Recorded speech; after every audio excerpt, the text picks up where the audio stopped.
Aqui nesse vídeo você vai aprender inglês assistindo filmes. Isso mesmo, com nosso método exclusivo de legendas bilíngues, você vai expandir seu vocabulário, melhorar sua pronúncia e aprender como os nativos. Prepare a pipoca e assista até o final. Se gostar, deixe seu like e se inscreva no canal para novos filmes toda semana.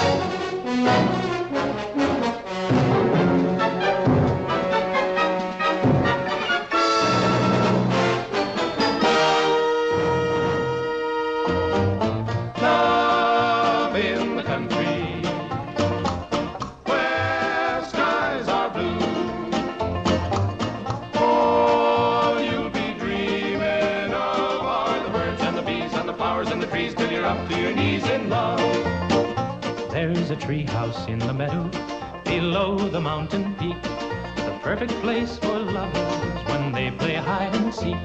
There's a covered bridge at Cripple Creek where the horses always stop. Between the tree house and the covered bridge, that's how Mom and Pop are making love in the country where skies are blue.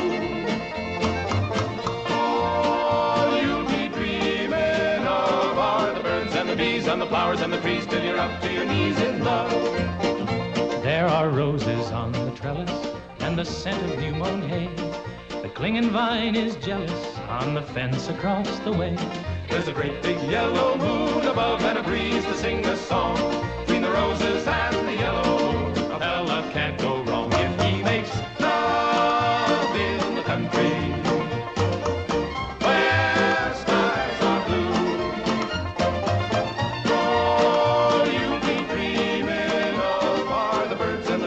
Flowers and the trees till you're up to your knees in love.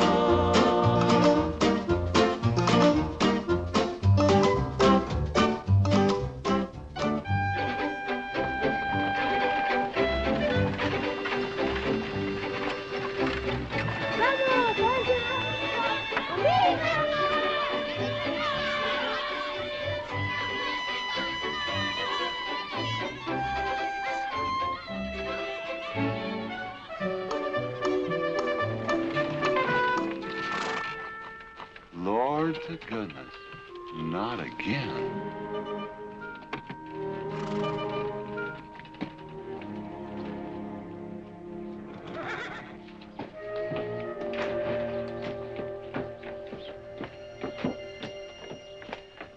Howdy, Drago. Morning, Curly. Makes 7 times this month he come home swoggles. 6. 7. 6. Once was his birthday. That don't count. Give me my buggy whip. Didn't have anything for breakfast but 2 raw eggs and a mug of honey. No. Curly! Yes, boss. Don't say it's a fine morning or I'll shoot you. Get out of here, Bunyan. Good morning. Morning. Carlos, what are you doing up there? I hope I get it this time, Mr. McLintock. My brothers, they got the big hats already.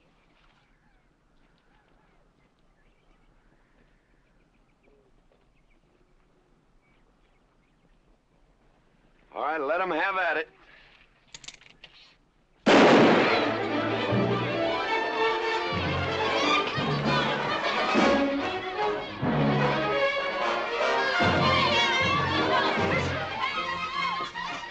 Get over it. Did you let me drive? You promised me you would sometime. No, yeah. Boss, you better watch that turn onto the road. Yeah. You're gonna kill both of us one of these days. Thank you, Mr. Boss.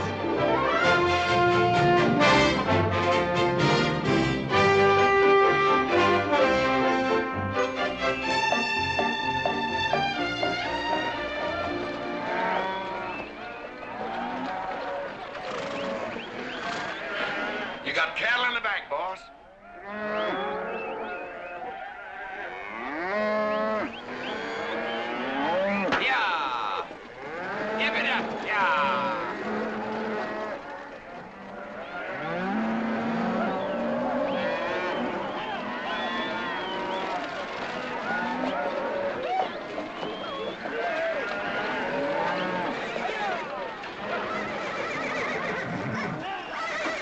going 15 cents a pound all the way to Kansas City.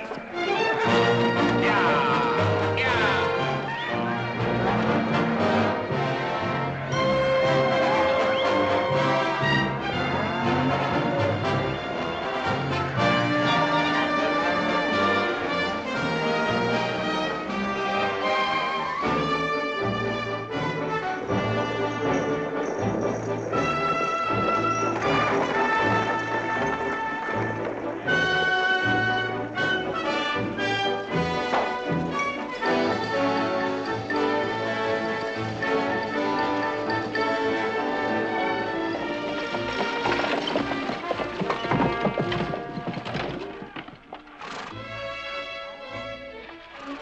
Now, boss, there's one old pensioner I wished you would pass up.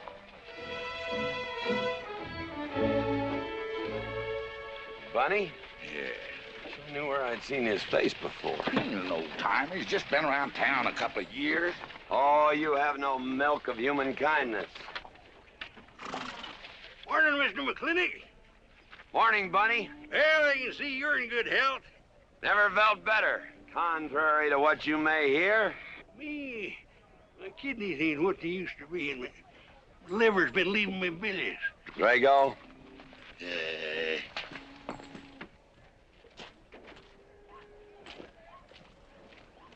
Hello, Ben.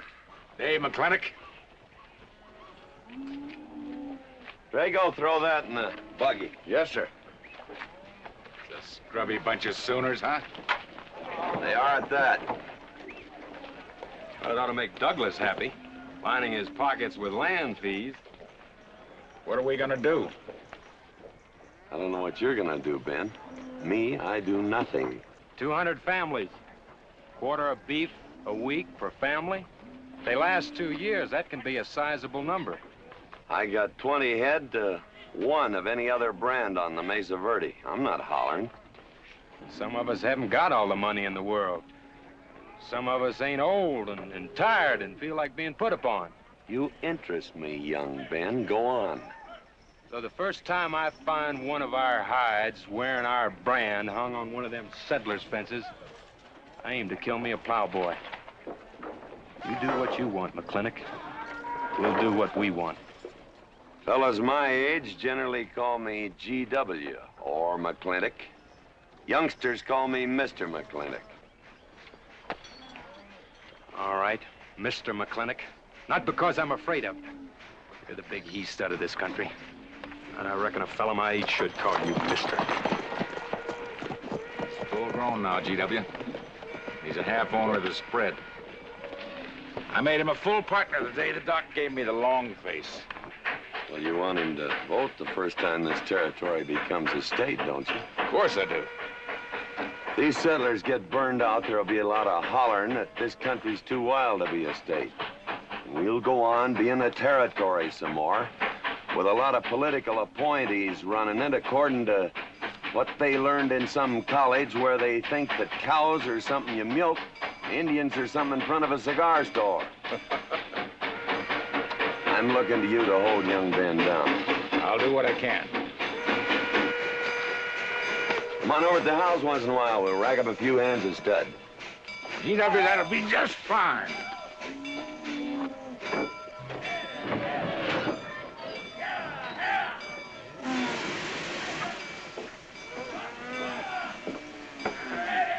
It's a nice morning, ain't it, boss? Everybody's entitled to their own opinion. Like that again, eh? Here's something that'll cheer you up. About 1,000 head. I figure they'll bring about 1,250. They're not as fat as I'd like to ship. They all off the North Range? Yes, sir. Settlers. Every one of them with a plow and a Bible. Not the slightest idea what the range is for. Drago! Drag out that hog leg. Yes, sir. Give me some attention. Yeah! People, people, people, people.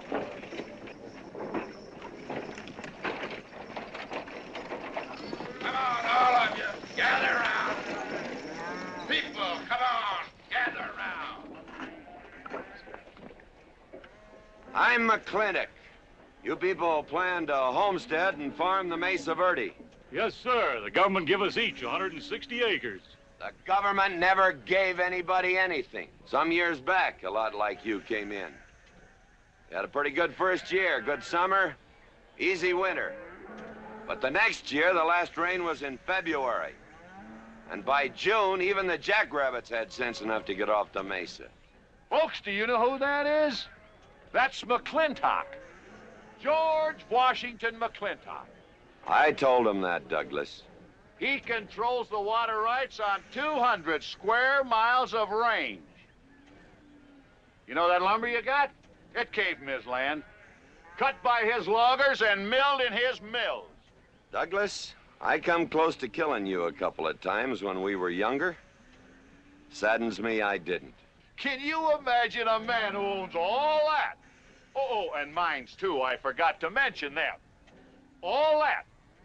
And he's begrudging poor people a measly 160 acres.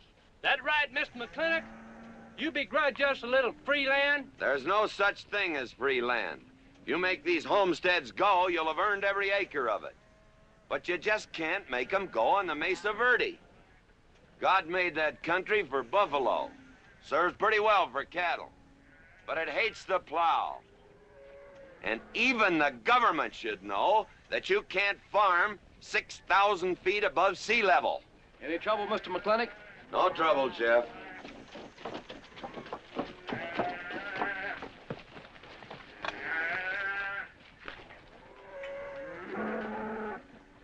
How about you, Douglas? Douglas? Just plain Douglas, eh?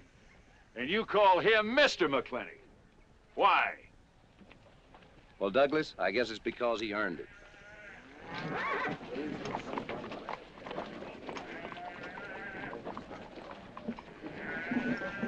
Mr. McLintock? Yeah? I'm a good hand with cattle, Mr. McLintock. I'd like a job. Well, you look strong enough. You come in with those Sooners? Well, yes, sir, but we don't have a homestead. Can't use you.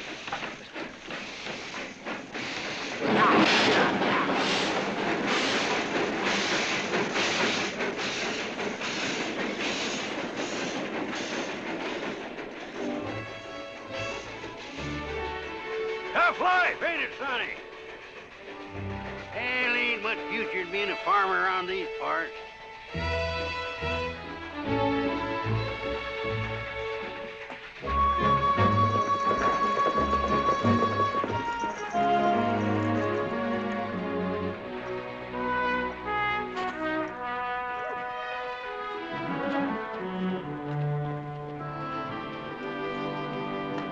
Ladies, this is the finest Chantilly lace available anywhere.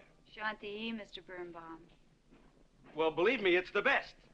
Oh, excuse me, please. Look around. Take your time. Drago, I got 1,000 Havana cigars and 12 of those hats for you over there. Them 12 big hats ain't gonna last long the way some folks have been dipping into that red eye these days.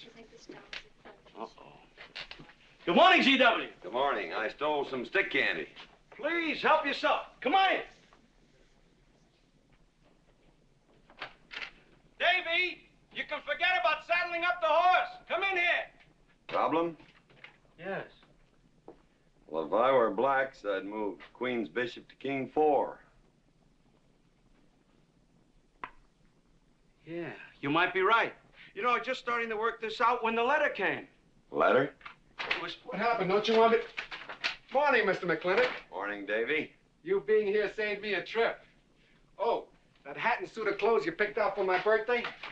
Well, instead of this cowboy hat, I'd like to have this one. If it's, all right with you, sir. Oh, it's all right with me, Davy.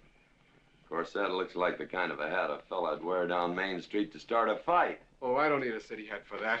All I have to do is walk down the street and some wiseacre will call me an Indian, and just like that, the fight's on. Davy, the letter, it's for you. And you are an Indian. Yes, I know I'm an Indian. But I'm also the fastest runner in town. I've got a college education, and I'm the railroad telegrapher. But does anybody say, hello, college man, or hello, runner, or hello, telegrapher? No, not even hello, knothead. Davy. It's always, let the Indian do it. Will you go out in the store and help the ladies? All right. I'm also bookkeeper, Part-time clerk. Always let the Indian do it. A lady brought that out here this morning, asked for it to be taken out to the home ranch for you. Handsome lady, kind of tall with red hair. Called me Mr. Birnbaum, just as if she'd never seen me before, and as if that veil that covered her face would keep me from recognizing her. I thought she was in New York or Europe or someplace. So did I. Jake, you better throw on a couple extra cases of the boss's favorite bourbon. That stuff sure gets used up fast out at our place. Which reminds me, you better start tapering off. Catherine's in town. Katie?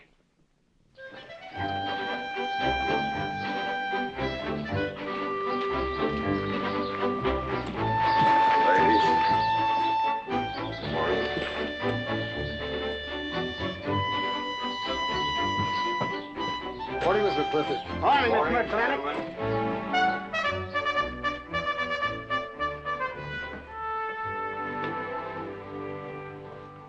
Good morning. Hello, morning, Matt. Darling. Pomeroy, Morning, GW. what are you doing in here? Why aren't you out at the desk? Helping out the bartender. Yeah, I see a busy day. Give me the key to room 17. What? 17, and don't advertise it.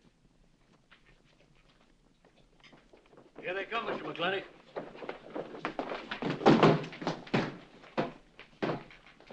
Set 'em up. Beer, whiskey. Day off? Off day. Wonder what he's so preoccupied about. Haven't you heard? No, what?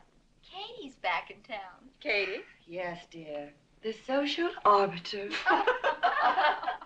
Well, hi, Sonny. Good morning. Oh, He sure is a quiet one. Mr. McClintock, I don't want to bother you. I'm sorry, boy. I told you, no job.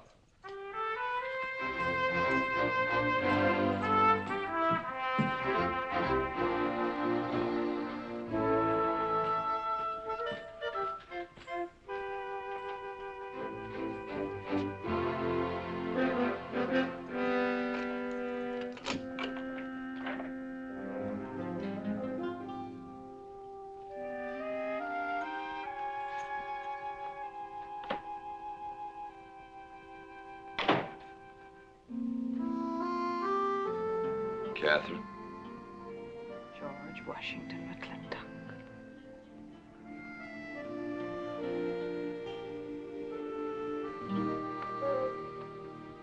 I thought you'd want this.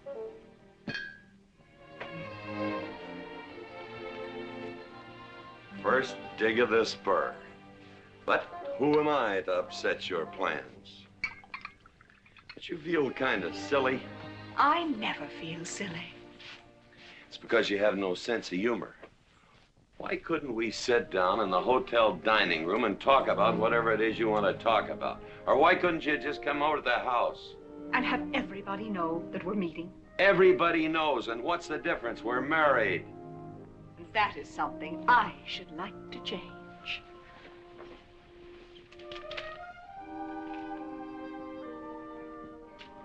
You know the answer, Katie. That isn't why you sent for me. Let's get to the rat killing. That's just the kind of remark that's always endeared you to me. Let us open the discussion. Very well. Our daughter is coming home in a few days. Rather, she's coming here. It was just a slip of the tongue that made me refer to this ugly hamlet as home. Our daughter. Is it so hard to say her name? It's Becky. Rebecca! I hate that name. Anyway, she's coming home. And I hope to persuade you to let her live with me. Part of the time in the capital, part of the time in New York, and, of course, Newport during the season. You're whistling in the wind, Katie. If she stays here, she'll become just as crude and as vulgar as all of this And country. if she goes your way, she'll be all show and no stay.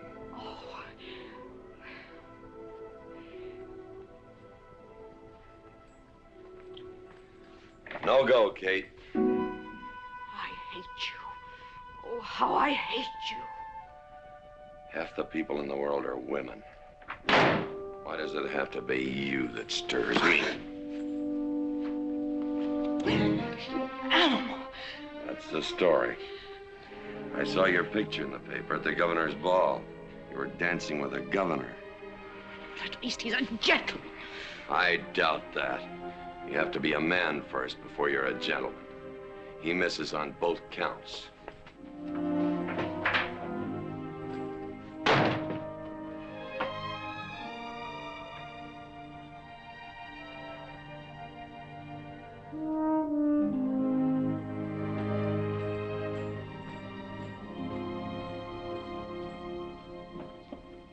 Hey, Sonny, you gonna ask him again? Nope. Hey, boy, you got a pocket of pride. You got a bag. You better listen to an expert, Sonny. I'm telling you, you got to grovel. Human nature gets him every time. Mister, leave me alone. Everybody does it one way or another.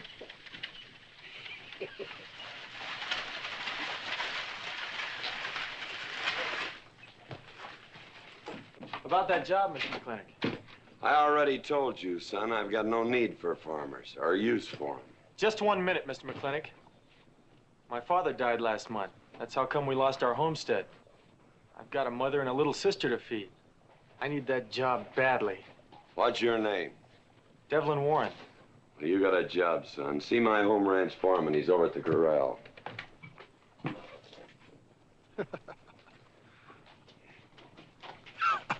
Step down off of that carriage, mister.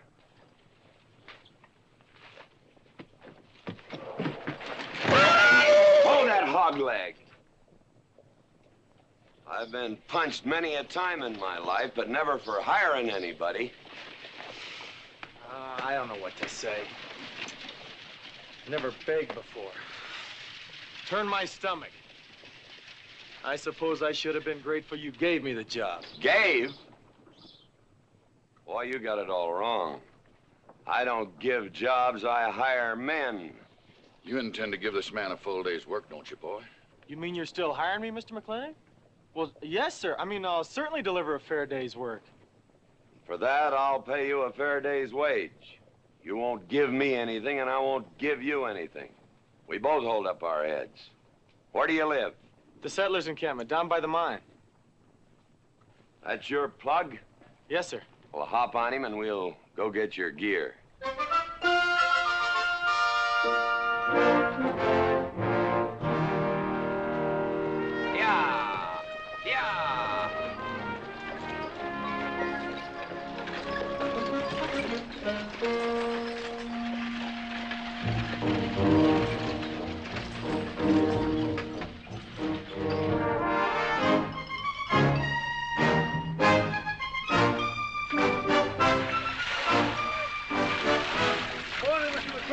Morning, Mr. Poor Boy.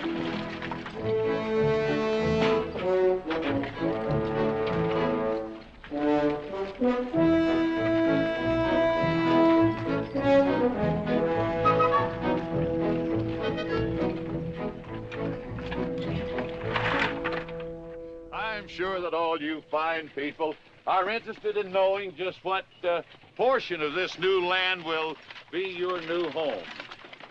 Oh, Jones and McAllister, since you've been more or less the leaders of our group, I'd like to have you come up and check the exact location.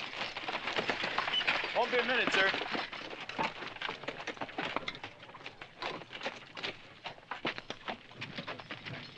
Go after that boy and give him $30.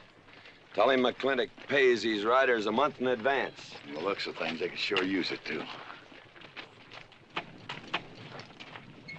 Oh, Mom? It's Mr. Drago. Well, and what do we owe this visit from the cattle baron? I've got a touch of hangover, bureaucrat. Don't push me. Oh, backman!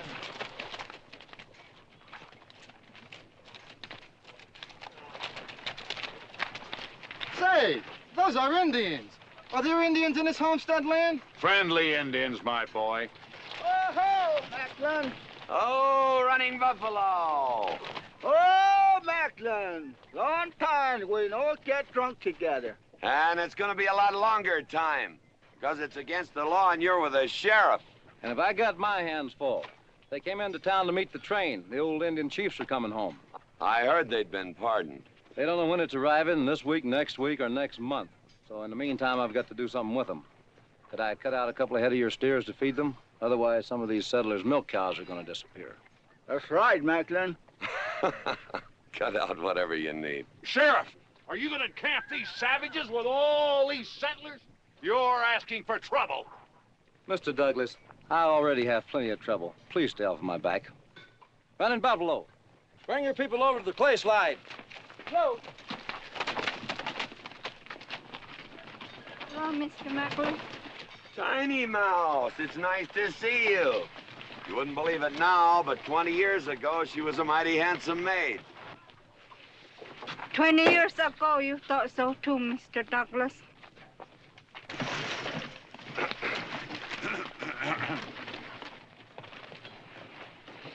It was just like this. I had a dead beat on old Running Buffalo, and my sharp 50 caliber misfired.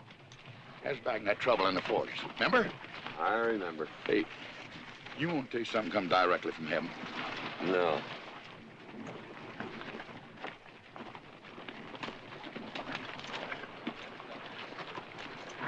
Where'd you get this? That boy's mama baked them. You thinking the same thing I am? She's a widow woman, boss, and she's got a long, hard road home. Hire her.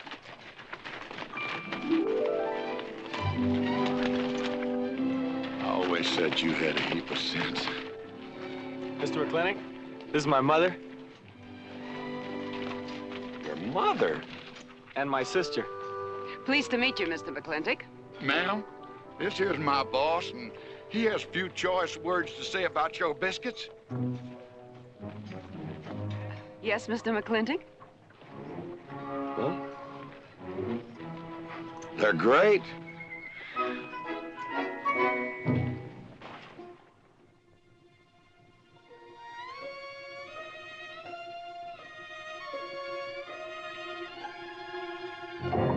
Well, you old can-knees reprobate, how about it? You fire me? I kill myself. I'm not talking about firing you, I'm retiring you. You've been rustling food for us for 30 years. We're gonna put you out to pasture. All you'll have to do is give advice. Be one of the family. I kill myself. I may save you the trouble. But, Ching, you kill yourself, I'll cut off your pigtail, and you ain't never gonna get to heaven. I'll be one of our family. I give you my solemn word. Pretty crummy family. Drink too much, get in fights, yell all the time. Cut off his pigtail. All right, I'll be one of our family. Giúp lấy đó. Phải là giúp lấy đó. Giúp lấy đó, hai. Cảm ơn.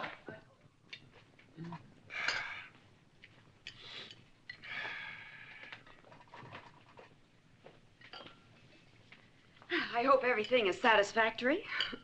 This is such a big house, it'll take me a while to get used to things. Now, please don't hesitate to tell me if anything is wrong. No bird's nest soup. Otherwise, just fine. Everything out nicely, finally. ma'am? Best apple pie I ever had. Curly's right, ma'am. Hated to leave that last bite. Shall we celebrate with a drink? Carlos, come in and help me with the dishes. Alice, you want to help too? Yes, Jacob. All right, pitch in.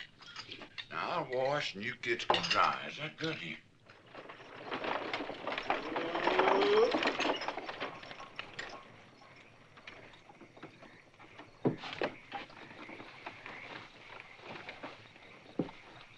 Don't seem possible one woman could use all them clothes. You keep a civil tongue and your unprepossessing face. Yes, ma'am. And unload my baggage, please. Yes, ma'am. By the way, what does that word unprepossessing mean?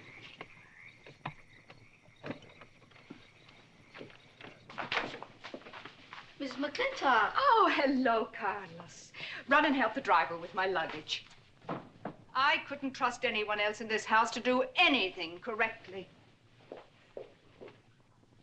Luggage? Give him a hand, Curly. Yes, boss. Mr. McClintock? Are you moving back in? Yes, but nothing has changed except my place of residence. And I'd be willing to put up with savages rather than be denied the company of my daughter. And I'm proving that by moving in here. Mr. McLintock, since it's my first day, would you excuse me if I, Go ahead. Oh, Catherine, this is Dev Warren. He joined the outfit today. Please, ma'am. Thank you. Well, how refreshing. A polite young man here. Where did he come from? He's a farmer. A farmer? Well, I'll be doggone. Kate, welcome home. What on earth are you doing in that idiotic-looking outfit? And don't you dare call me Kate. That's my butling suit. I'm butling for the boss. And I'm sorry, Catherine. That Kate kind of slipped out from the times I remembered you as being nice people. Are you going to stand there with that stupid look on your face while the hired help insults your wife? He's just ignorant. He doesn't know any better than to tell the truth. And I can't help this stupid look. I started acquiring it as you gained in social prominence. Mrs. McLintock, where do you want I should... What? Put him in the master bedroom. Yes. But move Mr. McLintock's things into another room. Oh, the one back of the stairs would be best so that he can't wake up the entire household when he comes home every night. Just before daybreak. Yes, ma'am. Oh, excuse me. Here's your cigars, Mr. McLintock. I am Mrs. McLintock. Kate, Catherine, this is the cook. This is the lady who does the cooking for us. Mrs. Warren, Mrs. McLintock. How do you do? Very pleased to meet you, Mrs. McLintock. Very pleased. Likewise. You see, I just came to work here today, and I guess I jumped to the conclusion that this was a bachelor's household. It is, and then again it isn't. I will explain so everything will be quite clear, Mrs. Wallace. Mrs. Warren. Mrs. Warren. It has been a bachelor's household for quite some time. And it will be again, just as soon as I am out of here, which will be as quickly as I can make arrangements to take my daughter back east with me. You see, she's coming home from school in a few days, and then we'll be off together, and you can return to conducting yourself as you consider proper in a bachelor's household. Katie! Shut up! Until then, I am mistress in this house, and I will give the orders. I want my breakfast served in bed. Let her. Ain't you gonna say nothing, boss? Breakfast in bed. No. 1 poached egg, tea, toast. Oh, GW. As soon as my things are put away, I want to talk to you about Rebecca. Yes, Mrs. McLintock. Indeed, Mrs. McLintock. Of course, Mrs. McLintock. The toast, lightly browned and unbuttered. Of course, ma'am.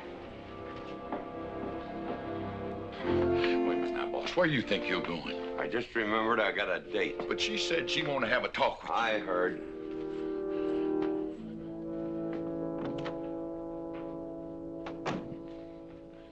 Good evening, Lem.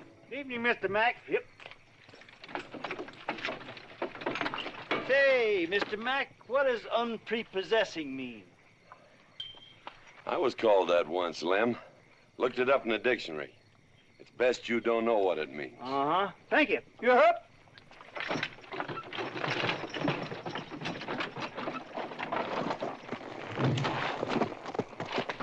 Hey!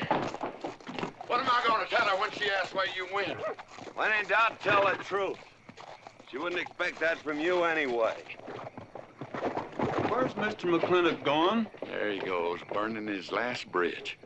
You see a yellow streak about a foot wide running up down his backbone. Well, Mr. McLintock? He ain't afraid of nothing. I once thought that.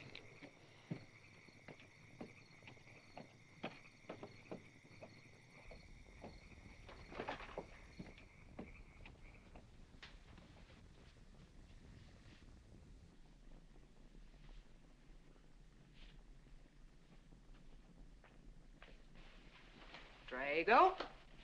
Yes, ma'am. Was that, He took off, lit out. I told him I wanted to talk to him. Yes, ma'am, I was standing right over here when you said it, and I was standing right out there on those front steps when he walked up to a horse, grabbed a hunk of mane, stepped up on him, and sunk spur. Where did he go? Last time I saw him, he's going east. But you know him, he's liable to go north, south, or west. Get me a carriage. Yes, ma'am, but But what? maybe you shouldn't follow him into maybe where he's going into. What does that mean? I don't know, but I wish I hadn't have said it. I'll just get the carriage. Yes, ma'am.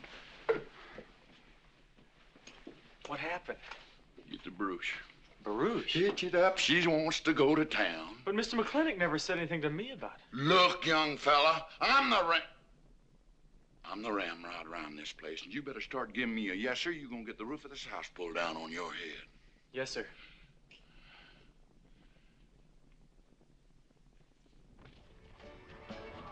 Hello, Davy. Hi, Mr. McClintock. New broom, eh? Big please. Hello, Bunny. How is everything? Oh, fine, fine, Mr. McClintock. I'll get you next time.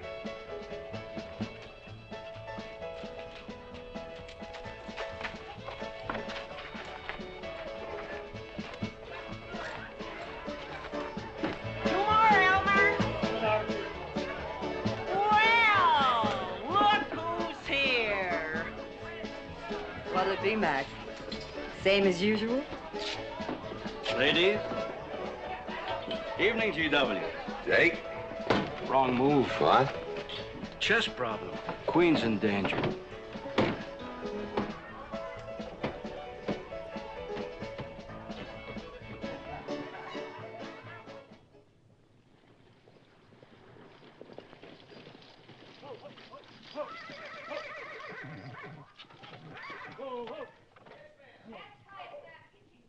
I suppose you can do that.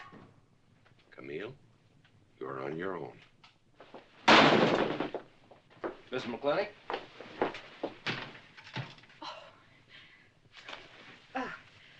I'm Camille. Camille Reedbottom. I'm learning the game of chess. Thought it would give me something to pass the time. See, I have nothing to do all day long. I just remembered something.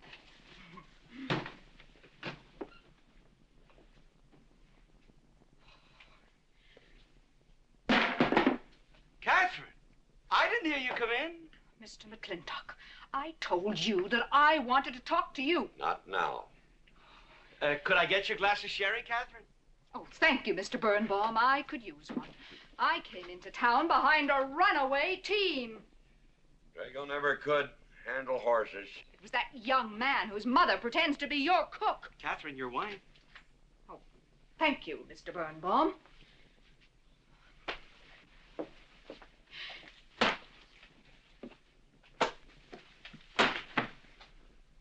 Now, Mr. McClintock, we have an awful lot to talk over. First thing I learned about Indian fighting was to wait for daylight.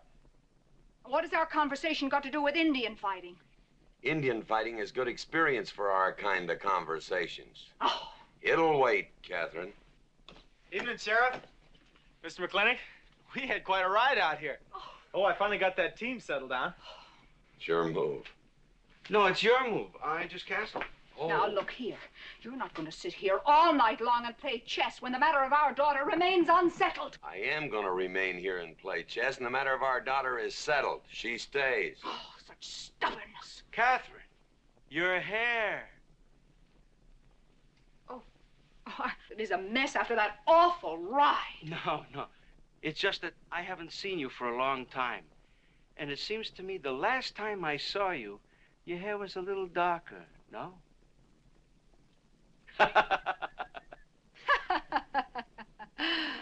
It's a funny thing that tricks a man's memory will play, huh? Mr. Birnbaum, I think that you've completely lost your mind. You have done something to your hair. I have not! I had it been none of your business. I'm certainly not going to put myself in the place of those blondine trollops that you seem to prefer. Take it. Huh? Oh. Fill it. Oh.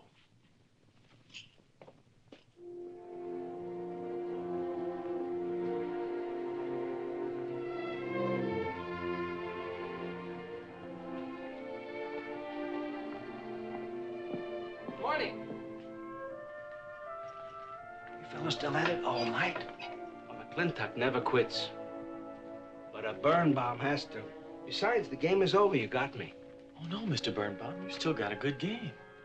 Oh, you play chance. Please, take over.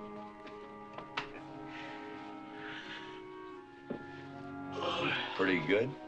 Fair? Well, looks like I won't have to come into town always to get a game.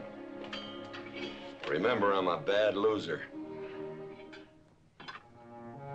It's your move. Yes, sir.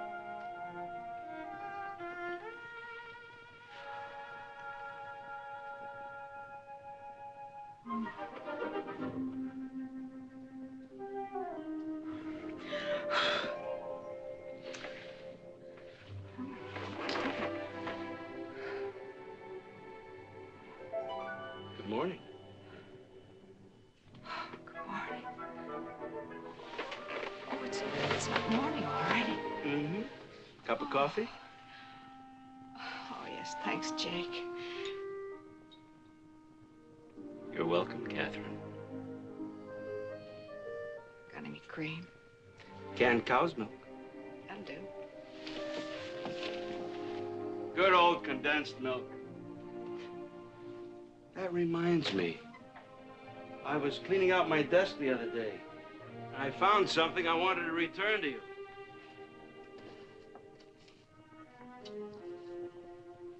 Here it is.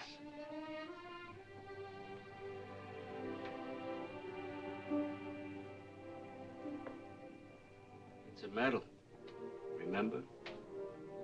From the President of the United States of America to First Sergeant Michael Patrick Gilhooly for bravery above and beyond the call of duty.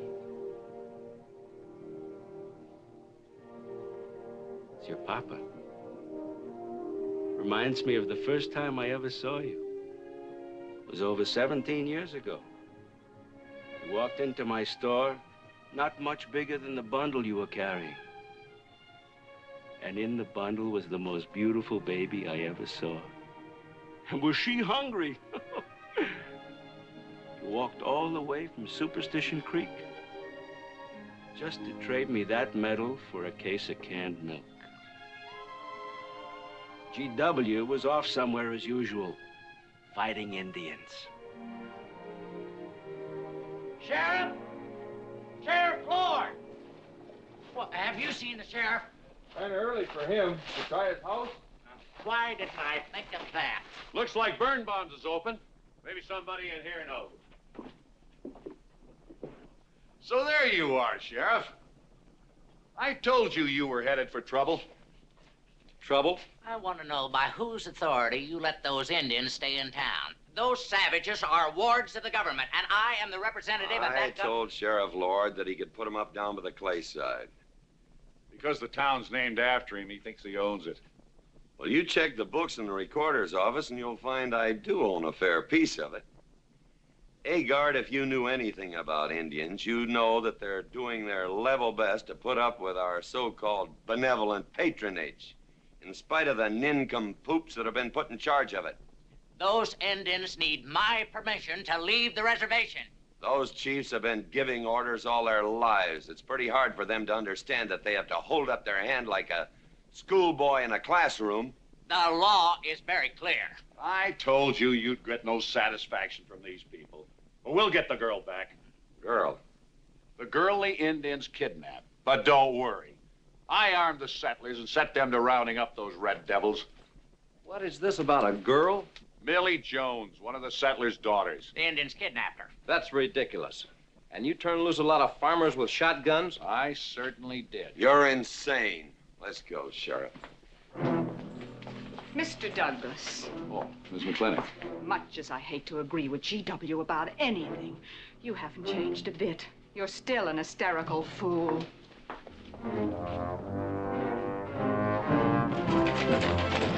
Come into town, I got worried. What about? Thought maybe Katie shot you.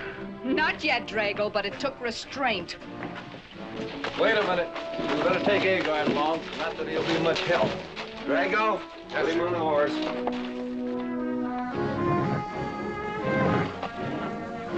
Just a minute. Well, on, drive. Yes, ma'am. Agard, what are you doing? Agard, this is serious. Stay with him, Agard.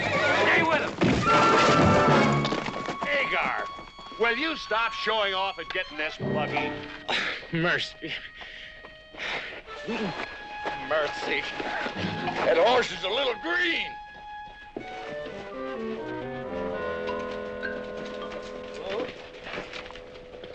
Let's go. Yeah.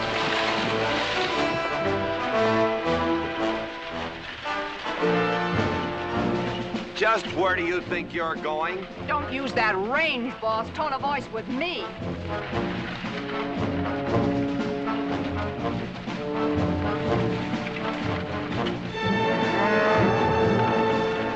Carter!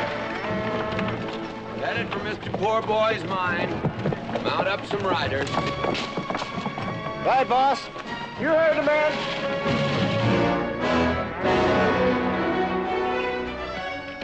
I don't like it, Mr. McClintock. I don't like it one bit. What don't you like? They're planning to hang an Indian.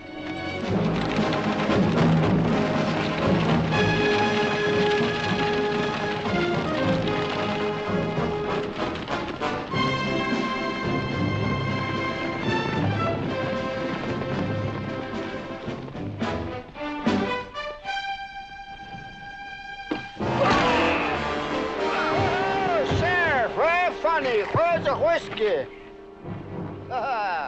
Hold that! Not so fast, Mr. Boss of the whole country.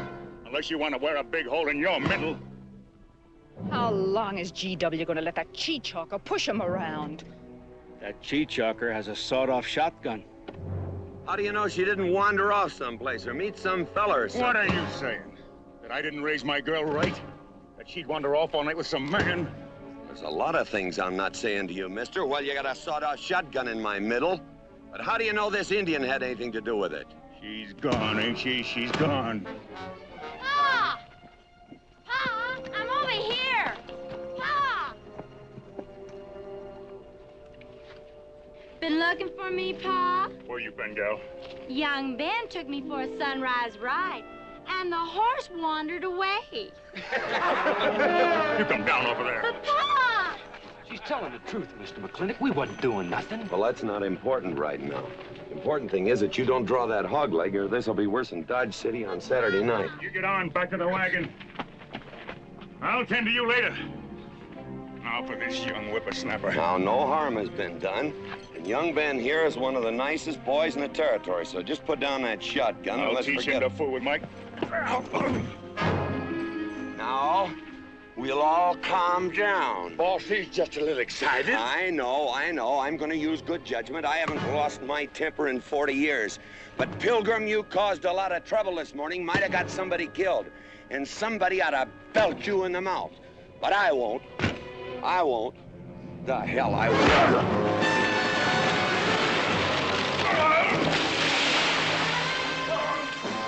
McClintock Rider!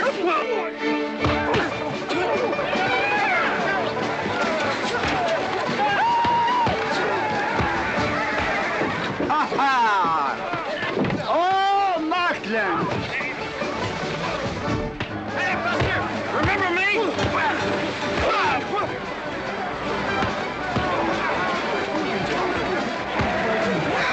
Hello, sir. Nice party.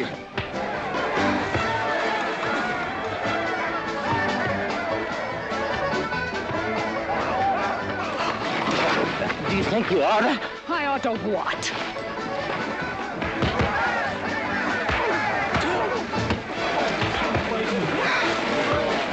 Why, you fighting?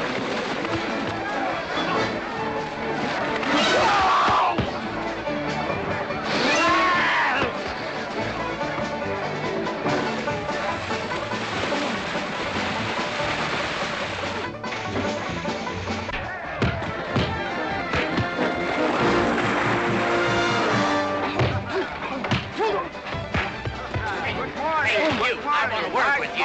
Hey, just a minute. What are you doing? My glasses. Hey, now stop this or you'll be sorry.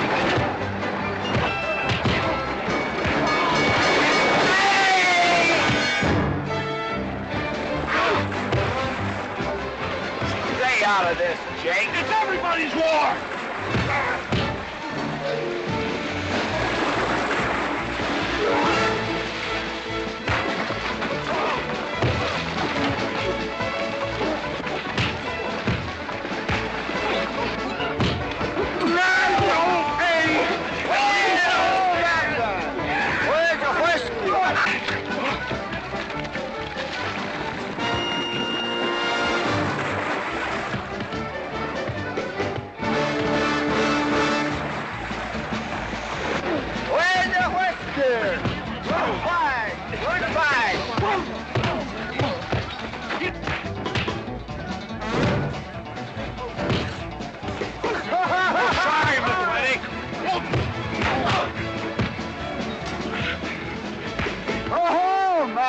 Thanks.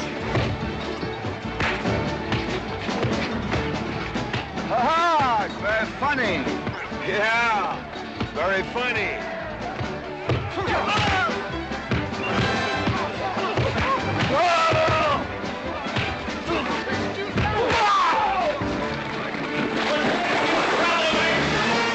Guys, Mr. Douglas, I'm sorry.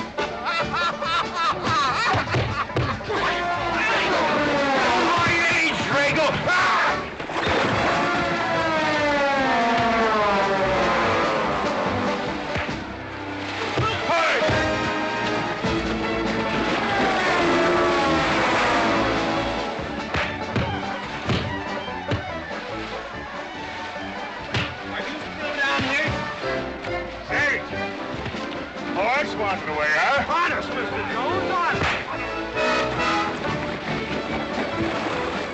Oh, get out of my way.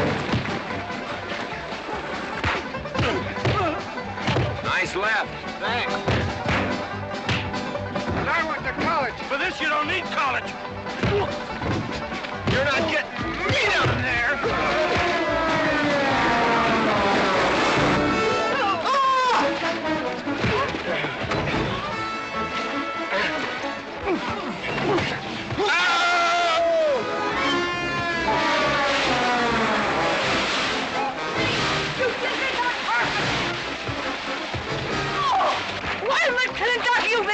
Good morning to you, Mrs. McLintock. Buddy, you big...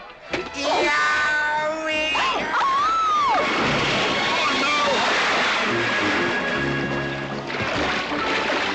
G.W. McLintock, you've been making clumsy. Well, it's pretty hard to control yourself.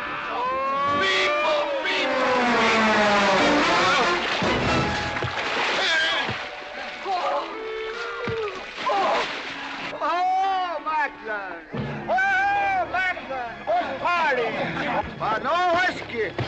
We go home.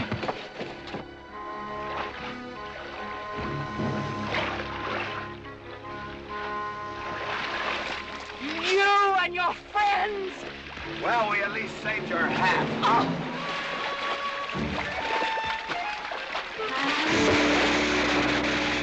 Where is everybody? Oh, for heaven's sakes.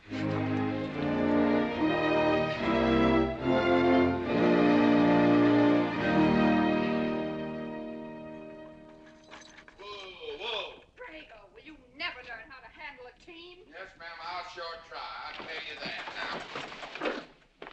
now. Try me family. You want to lose your pigtail? I lose face. Lousy little tips. You want to lose more than that? Kate? Yes?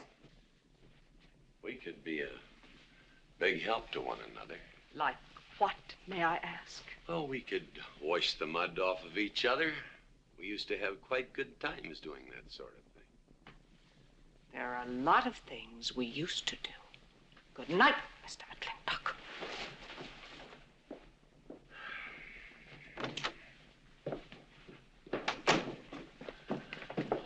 Any luck? What are you talking about? I mean, divorce. She still wanted you. Yeah. You know something? Women are funny. She fought like a wildcat on your side out there this afternoon. Come home, she slams the door in your face. That divorce business, is that what you get when you pay a woman not to live with you? That's about it. Some women I've known it'd be worth it. You know, if we had any moral character, we wouldn't be standing here covered with mud drinking when we should be washing. GW. Drago.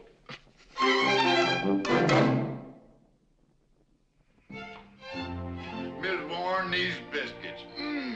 Oh, thank you, Drago.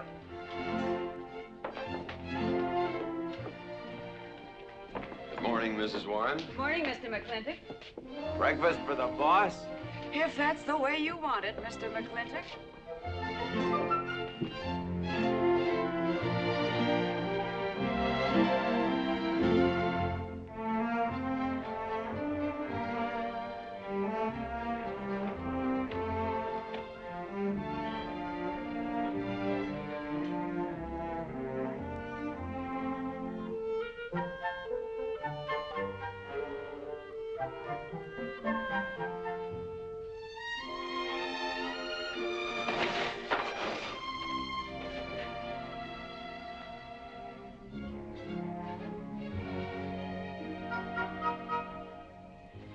One poached egg, tea, toast, lightly browned, and Why, Mrs. McLintock, you have a black eye. I do. Ooh.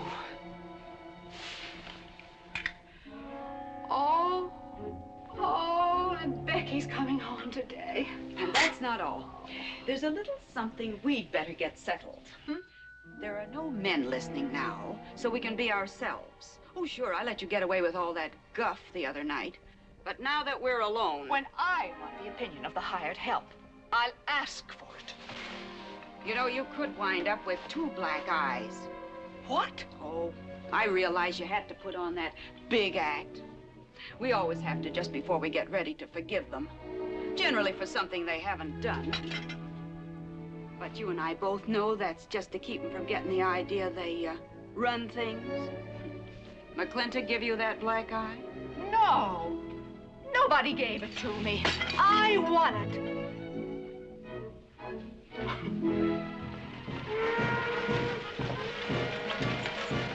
Morning, Davy. Morning, Mrs. Beach. Mr. Beach.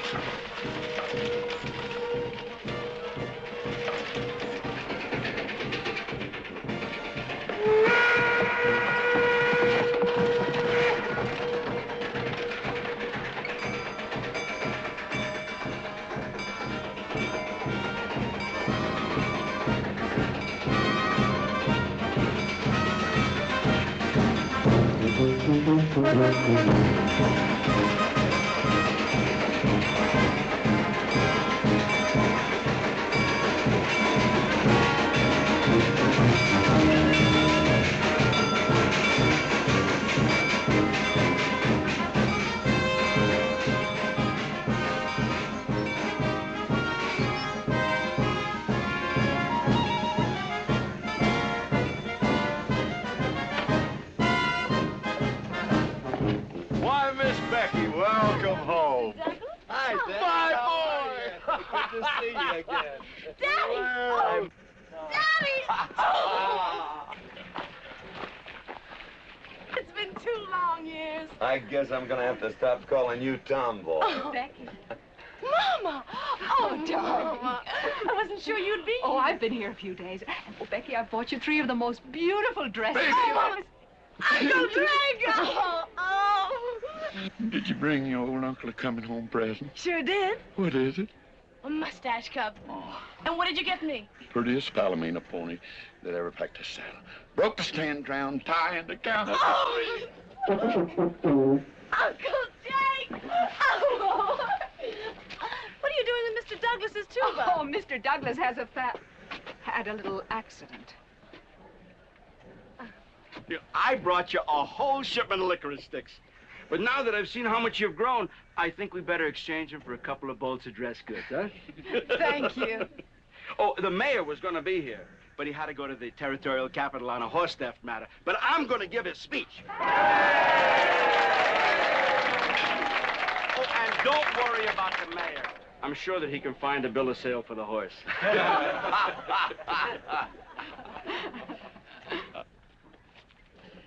Ladies and gentlemen, we are here to welcome the fairest... What am I doing? We are here to welcome back the prettiest girl that was ever born in McLintock, or in any part of the territory.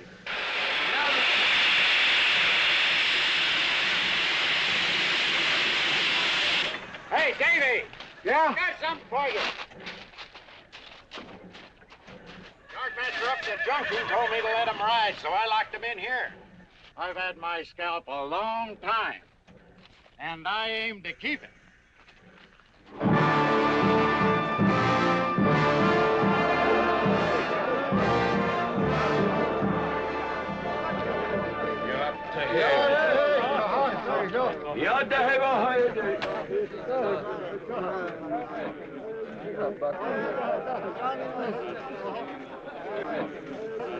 And now she's come back to us. Gone are the pigtails, but the freckles are still on the prettiest face that was ever born in McLintock.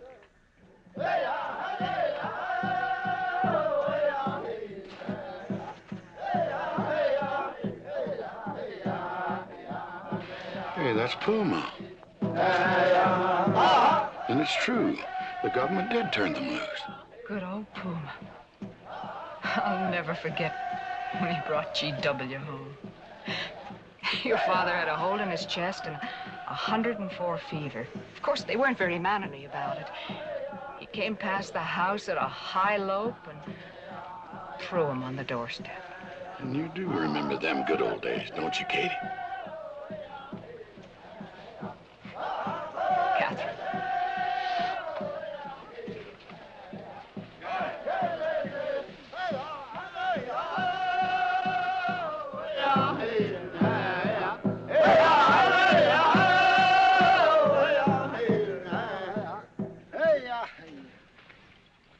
Yatta-hey, my friends. Yatta-hey. Puma, honored enemy. Does big McLintock forget? Also blood brother. No, I'll never forget that. All wound. Does it hurt still? I feel it when it comes on to rain. An inch higher and I wouldn't have had to worry. Our big McLintock, that was remembered fight. We return with news. Our people have more trouble. You see, I learned good English now, big McLintock. Learned in white man's jail. But we would have you talk our cause at government hearing. I understand that Governor Humphreys is going to preside at that meeting. Yes, Puma, I'll translate your wishes. Mr. McLintock, could I impose upon you to use your Comanche to tell these Puma chiefs... is chief of the Comanches, and he speaks English very well.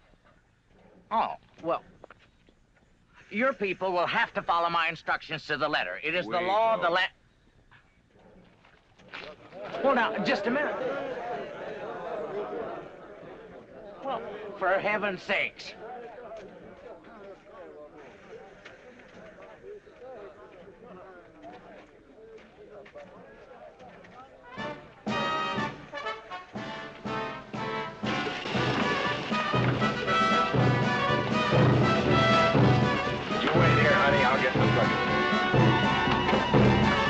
McLintock party? Surely. Will I see you there, Beth? Of course, Davy, and you can have the first name. Sis? Don't want any sister of mine talking to strangers. Davy's not a stranger. He clerks in burn barns. He's an Indian.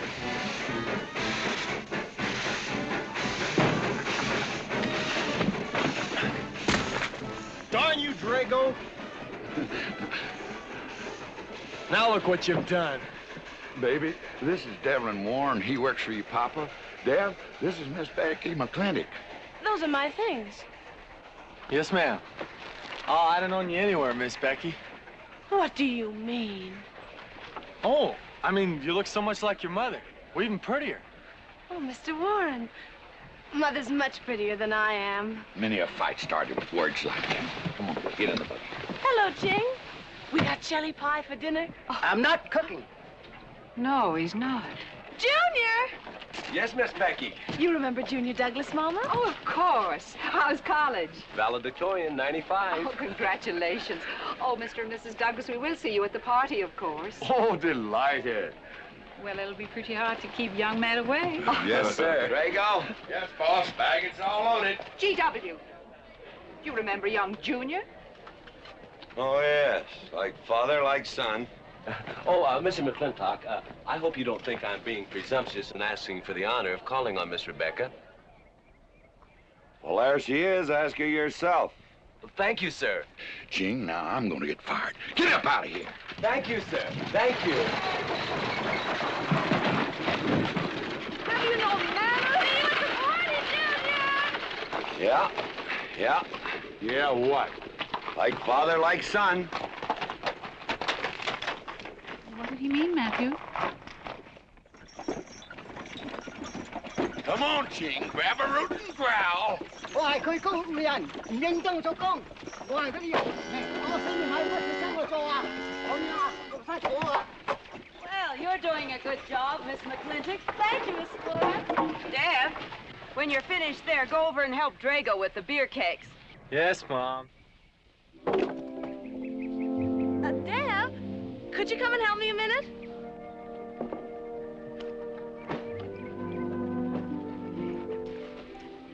I certainly was surprised to hear you went to college. Why? I don't know. Junior says Purdue's a good college for a backwater place like Indiana. Well, he did indeed. Oh, could you do this? I can't reach it. Why didn't you finish college? Lack of funds. My father got sick, and he had to come out west. So we took out a homestead. You know, your mom's sure cute. It's too bad you didn't inherit her eyes.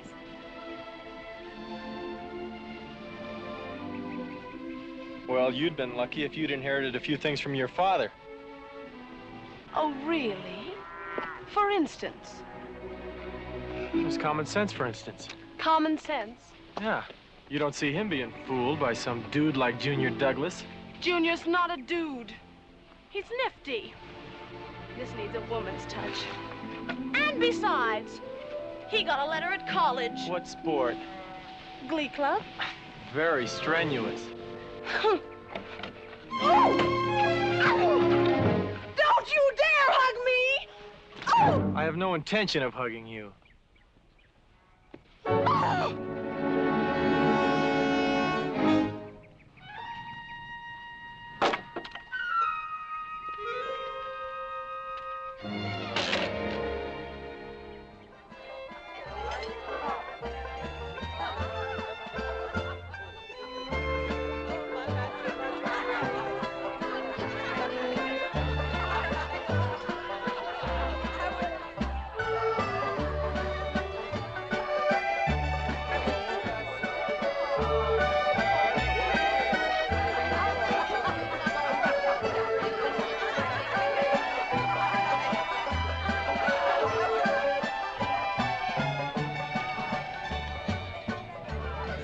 Ladies all look lovely, Catherine. You know, this is a real fine party. Oh, thank you, Ben. Of course, we had to invite everybody. Just everybody. Sorry, G.W., but this one's mine. Well, thank you, Mrs. Warren. I guess I'll have to be a good host in my own home. Well, the next one's yours, Mr. McLintock. Thank you.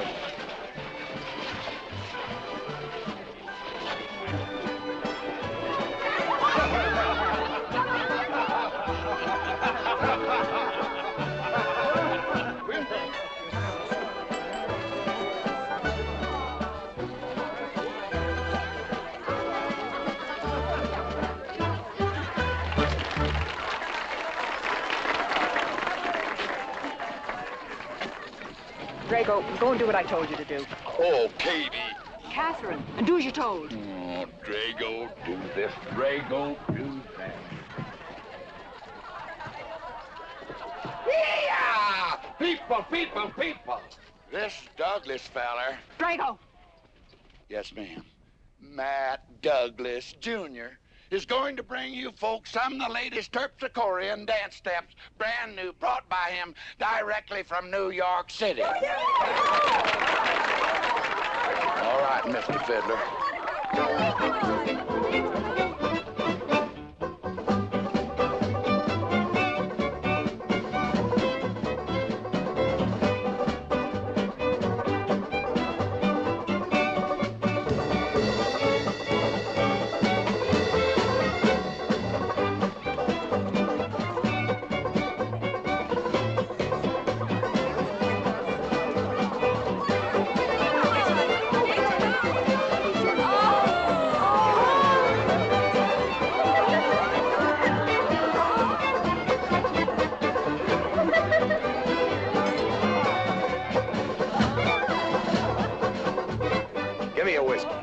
Put Williams I'm bolo. What? Just turn it 10-gallon potted, boss.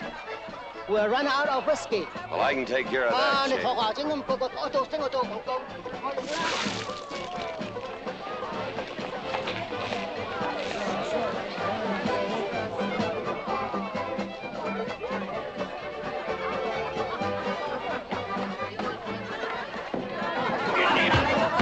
Indian.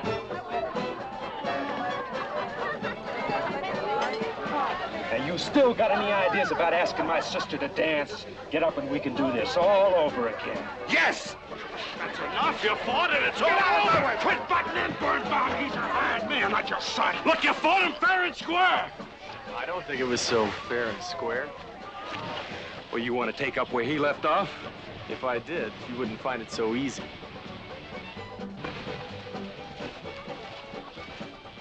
Now we've had enough of this. Well, when are you gonna quit walking away? Just as soon as we're out of sight of the party. Little lesson I learned back home, don't fight in front of women. Well, we're out of sight now. So we are.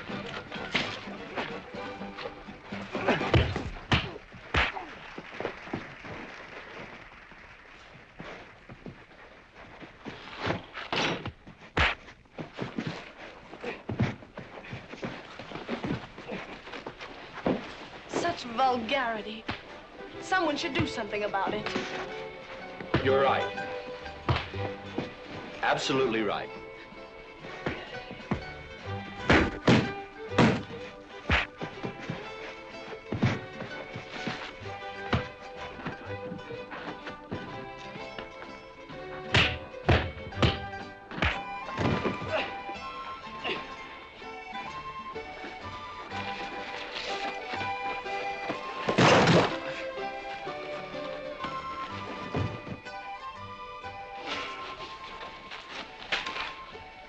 Young man? I'm all right, Mr. McLintock. Pretty fancy fighting for a country boy. 2 years at Purdue, Mr. McLintock, on the boxing team. I never thought any farmer could whip me. But you sure did. Better get him cleaned up. Get him some water, Jake. Yep.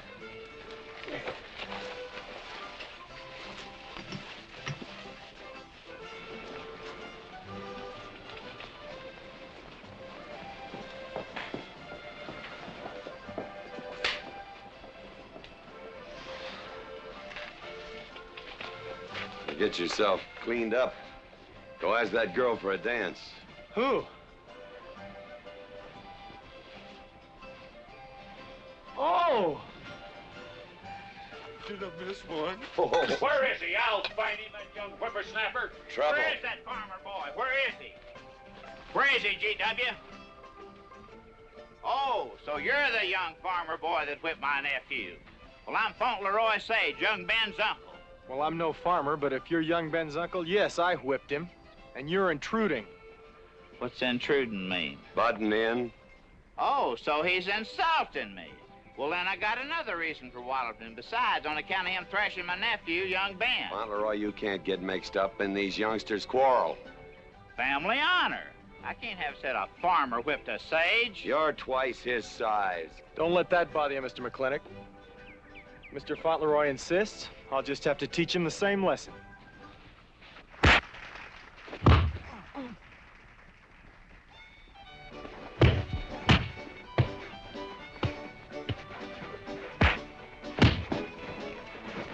Say!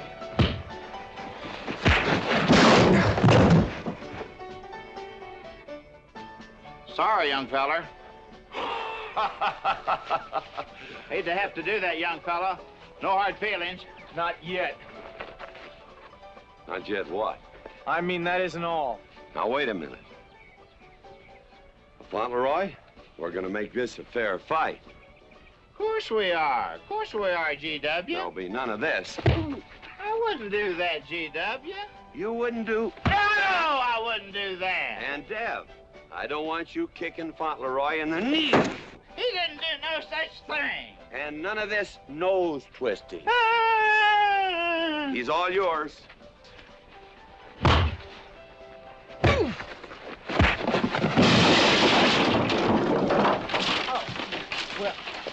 Well, where are my glasses? You all right, young feller?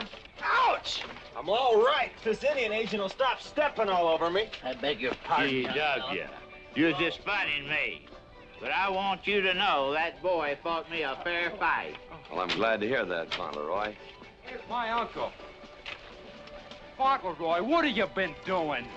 I hope my uncle didn't bother anybody. No bother. I think we'd better join the ladies before they get curious. Drago.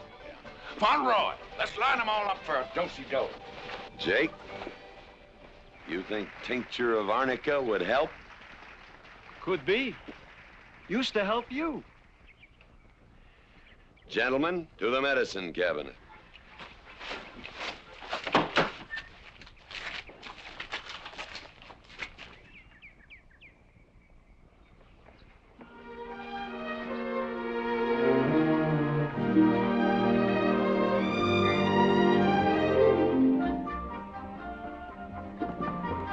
Good morning, Drago. Morning, Davy. You seen Daddy? Took off early this morning with a scattergun over his arm. Went hunting.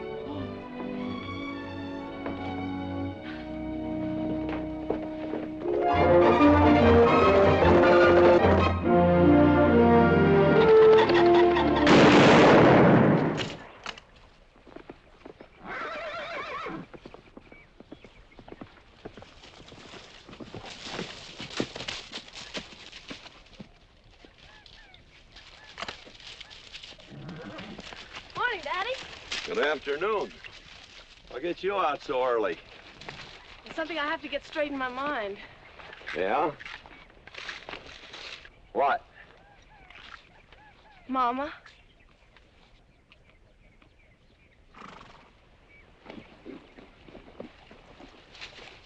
Why'd you and Mama stop living together, Daddy? Why'd you separate?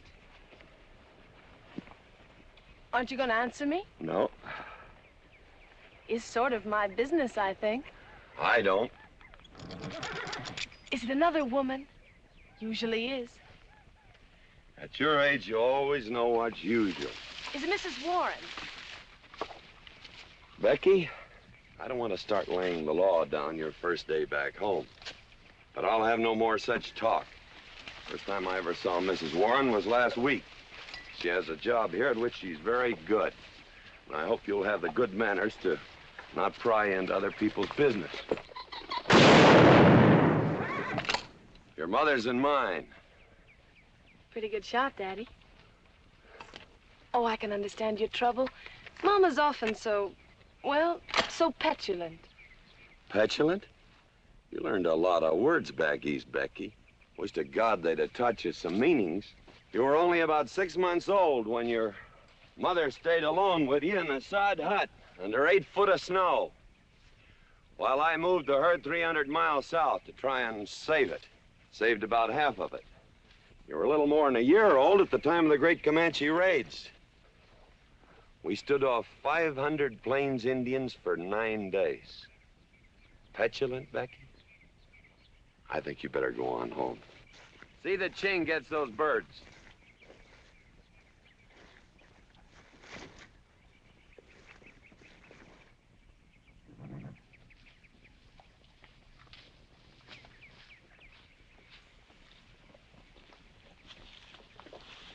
Becky,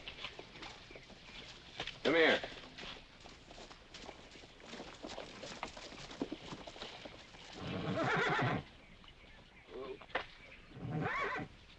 There's something I ought to tell you. I guess now's as good a time as any.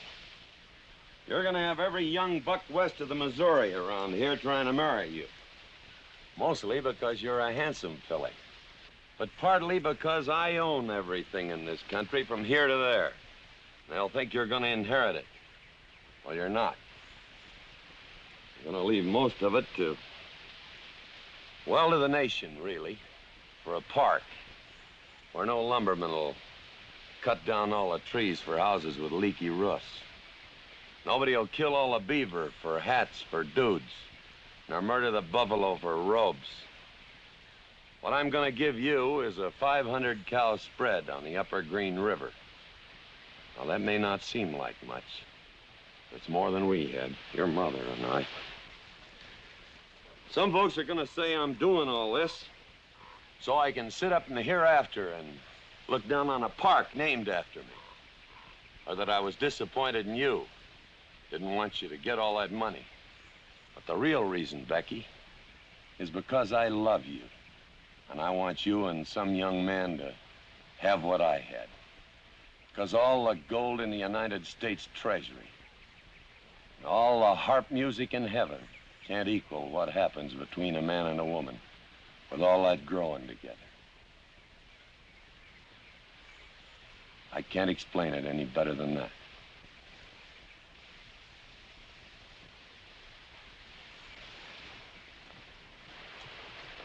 All right, Daddy. Becky.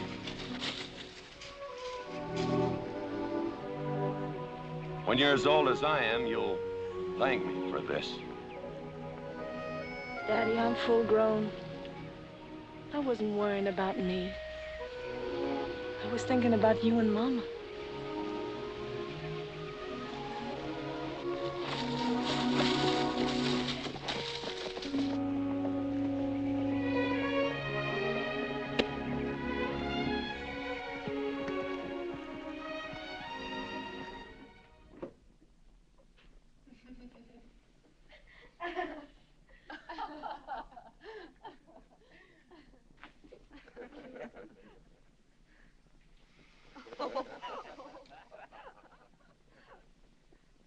Oh.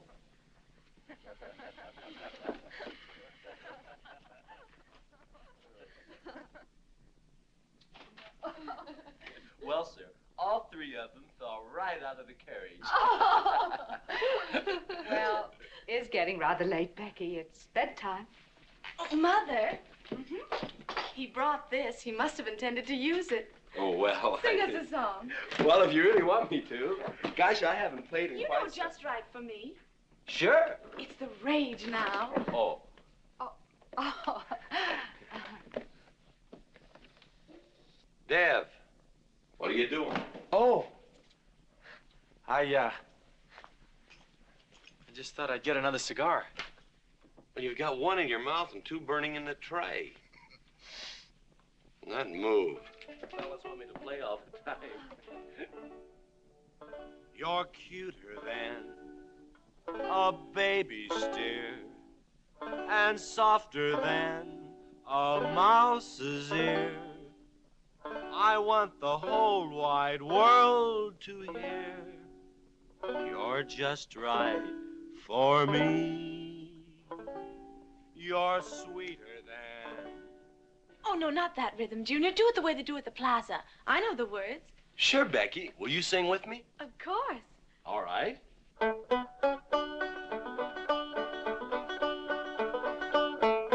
I love a man who's witty and smart and clever. It's your move. Oh. Oh, Dev, you're playing like an amateur. Let's call it an evening. I'd like to know where your mind is tonight. You're sweeter than the early spring or bluebells when they start to Pretty good. You Voice like her father. feel like a king. You're just right for me. Sweeter than honey, finer than wine. I'm sure they found you on that honeysuckle vine. I would melt in your embrace. You disappear without a trace. To die like this is no disgrace. This is the time. This is the place for you. Just Right for me.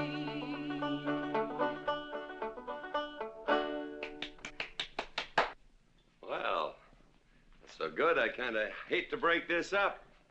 But if we're going to have that Indian hearing tomorrow morning... Sir, about our conversation earlier this evening, I believe I'd better apologize. Yeah? Yes, sir, I've been thinking it over, and when I called you reactionary, well, that's merely my generation's term for your generation. Nothing personal, sir. Oh, really? Well, good night, sir. Good night, Miss McLintock. Good night, and do come again. Good night, Drago. Night. Boss, what does reactionary mean? Me, I guess. He says that anyone that wanted to sell at a profit was a reactionary. Was we reactionaries back in them days when you was selling beef cattle for 6 cents a pound on the hoof? Well, no use arguing with him. College boy.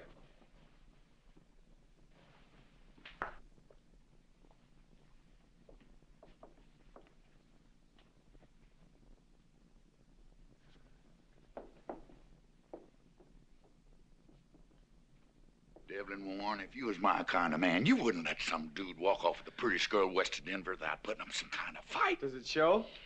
Well, what can I do? I'm just one of her father's employees. I'm just a hired hand around here. Every so often, Dev, you spill the strangest ideas. Everybody works for somebody. Me, I work for everybody in these United States that steps into a butcher's shop for a T-bone steak. And you work for me. There's not much difference. Daddy, the most terrible thing just happened. Junior's horse ran away. The one he rented at the livery stable. Tied up a rented horse by the reins. He's probably back in the stall by now. I think we could get Junior something that he can ride. What I'd rather do, Daddy, is drive Junior home in our barouche. It's a lovely evening, and I'm sure Uncle Drago wouldn't mind driving. I would, and I got the kind of manners don't keep me from saying so, just to be polite. I'll drive him home, Mr. McLintock. And you don't have to come, Miss Becky. I'll see that he gets home safely. I can take care of myself. You got yourself a foot, didn't you? Dev, get the carriage. Drago? I'm going with them. Now you got me wrangling dudes.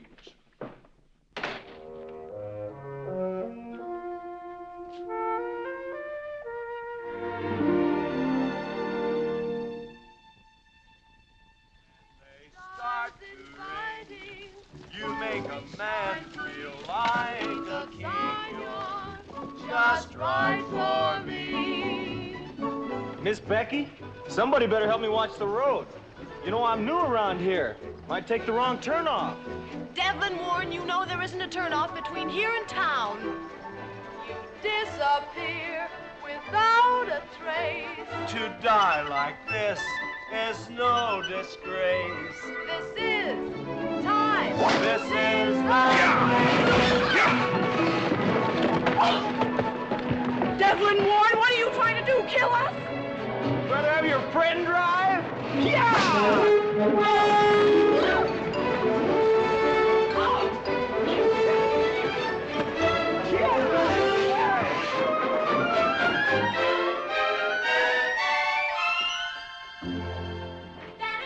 Daddy, I have never been so humiliated in my entire life. I said what I said, and I'll stand by it to the death. Shoot him, Daddy. Shoot him at once. Well, why? My honor is at stake. Well, now, Your Honor. Absolutely. He impugned my honor. Impugned? What does that mean? Slander. He slandered my honor. He did? I said what I said, and I'll stand by it to the death. He admits it, see? Shoot him. Well, what is he admitting to? Why, he called me a... I won't even repeat the word. I didn't necessarily call you anything, but I said what I said, and I'll stand by it to the death. Well, just for the tally books, what did you say? I said that any girl who would permit a man to kiss her before they're formally engaged is a trollop. He said it again. Shoot him. Now, hold on. No, don't hold on. If you're my father, if you love me, you'll shoot him. Well, I'm your father, and I sure love you. So? Oh, you shot him. You really shot him. Hey! He dies. If he dies, he'll be the first man ever killed with a blank cartridge. We use this to start the races on the 4th. Hey! I'm on fire! Oh, you poor dear. Poor dear? You'd have had me shot in cold blood. But it didn't happen. Yelling I insulted you and all. What you need is a good spanking. Dev, Daddy. Leave me out of this. I think I'll give you what you deserve. You wouldn't dare. Oh, wouldn't I? You'll think next time before you have someone shot. And this kicking and yelling isn't gonna help you. Don't you? Oh, Daddy, wait a minute, Daddy! Oh, Daddy, help me! Don't! Daddy, boy, I hate you! I hate you! Mommy! Mommy!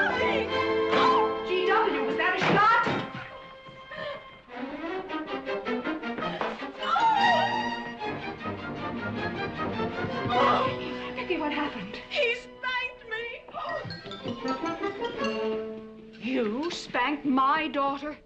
Dev.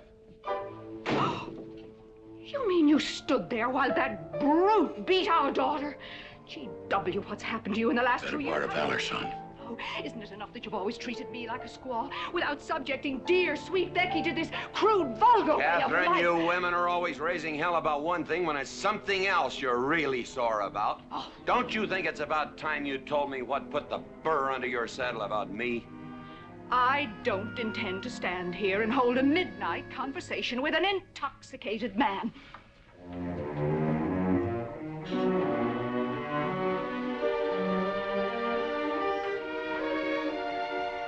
And I am not intoxicated.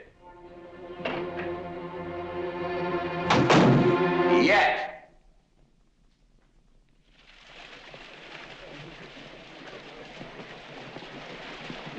Hello, Governor! Hello, Governor!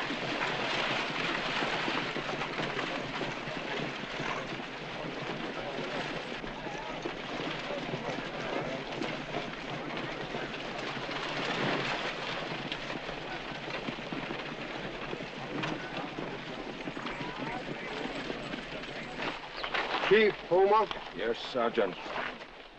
Big McLintock, we know you get us fair judgment. You gentlemen, follow me.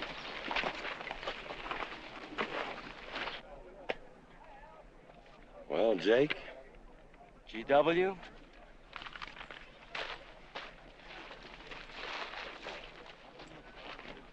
Well, GW, it's been a long time. Not long enough. Cuthbert. Your husband is a rude man. Yes, Cuthbert, I know.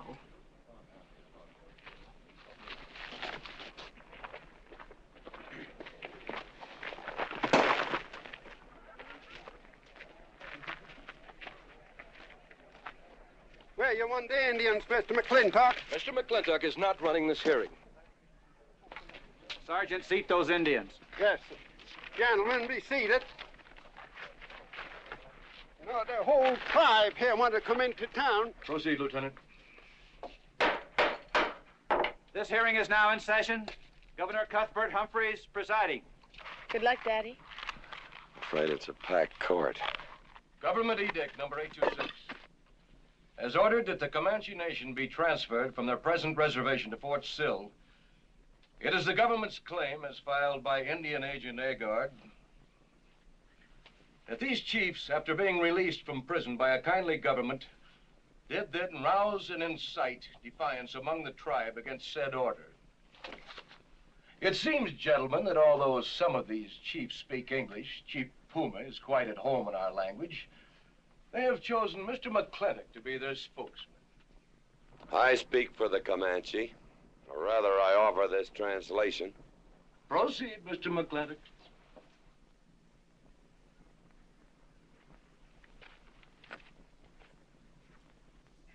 The Comanche say, we are an old people and a proud people. When the white man first came among us, we were as many as the grass is of the prairie. Now we are few, but we are still proud. For if a man loses pride in manhood, he is nothing. You tell us now that if we will let you send us away to this place called Fort Sill, you will feed us and care for us. Let us tell you this. It is a Comanche law that no chief ever eats unless first he sees that the pots are full of meat in the lodges of the widows and orphans. It is the Comanche way of life. This that the white man calls charity is a fine thing for widows and orphans, but no warrior can accept it. For if he does, he is no longer a man. And when he is no longer a man, he is nothing, and better off dead. You say to the Comanche, you are widows and orphans. You are not men. And we, the Comanche, say we would rather be dead. It will not be a remembered fight when you kill us, because we are few now and have few weapons. But we will fight, and we will die Comanche. Thank you, Big McLintock. Am I to gather that Comanche defy the government of the United States? Yes, you may gather that the Comanche defy the United States government. Or at least this commission. Gentlemen, sit down to your evening chores.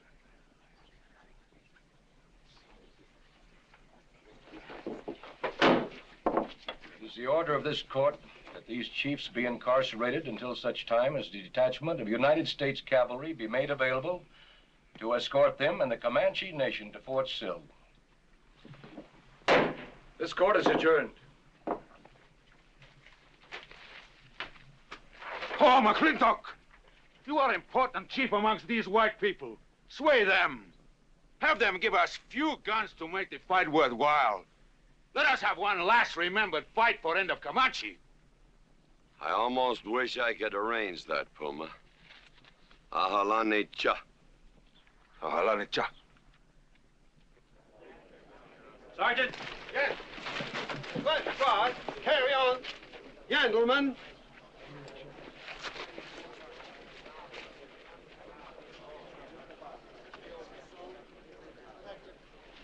It's sad, these changing times. It isn't the times that are changing, Mama.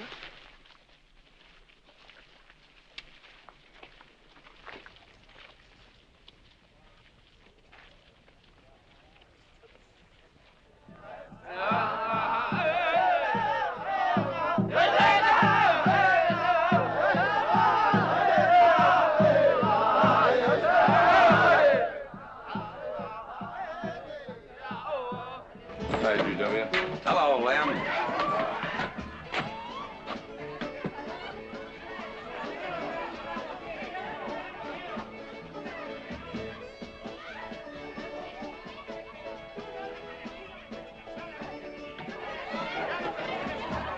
Bunny? Oh, howdy, McLintock. Hey, figured you'd be belly down drunk by now. I've been doing some drinking, Bunny. Is that boxcar still on the siding? Well, sure, but... But what? I don't like it. You don't, eh? You figure if them Indians get out there and lead the cavalry on a wild goose chase, that great white father's going to get nosy. Get nosy, and he'll investigate. And when they find out how that side-saddle governor's been messing things up, they'll give those Indians a fair trial. That's live ammunition in that boxcar. You know what'll happen if them Indians get some guns in their hands? Somebody's going to get hurt. Is Puma's word good enough for you? Well, I don't... McLintock, you got yourself a partner. Leave me out of this. Hey, McLintock. Good night, Bunny. Good night, Governor. There is the Katie with her light red hair, sweet as the roses on a summer air. I'll find her somewhere while the moon is high, and tell her that I love her, and I'll love her till I die. Katie Gilhooley, the master's home. Katie, Catherine Gilhooley McLintock, where's the woman of the house? Mr. McLintock. Oh, there you are. Mrs. Warren. Oh, good evening. I waited up for you, Mr. McLintock. Oh, how nice. I want to talk to you about something. Delighted. 309 times straight. I beg your pardon? 309 times straight without a miss. Gotta be a record. I suppose so. Now, Mr. McLintock, what I wanted to say... 2-pound Stetson, 6-inch brim, 53 feet in the air. It's gotta be a record. I'm sure it is, but the reason I waited up... Dammit, woman, can't you hold that glass still?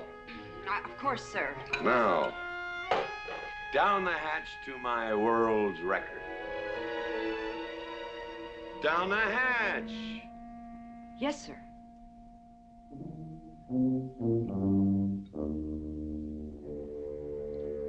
And now, to the governor of our territory. The governor of the territory, sir? Now, don't you stick up for him, Mrs. Warren. You're a fine woman, Mrs. Warren. But you'll certainly go down in my estimation if you stick up for Cuthbert H. Humphrey, governor of this territory. Don't mean to Down change... the hatch. Oh, yes, sir. Down the hatch.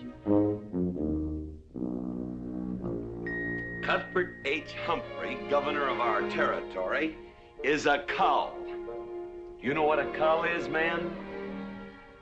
A cull is a specimen that is so worthless that you have to cut him out of the herd. Now, if all the people in the world were put in one herd, Cuthbert is the one I would throw my rope at.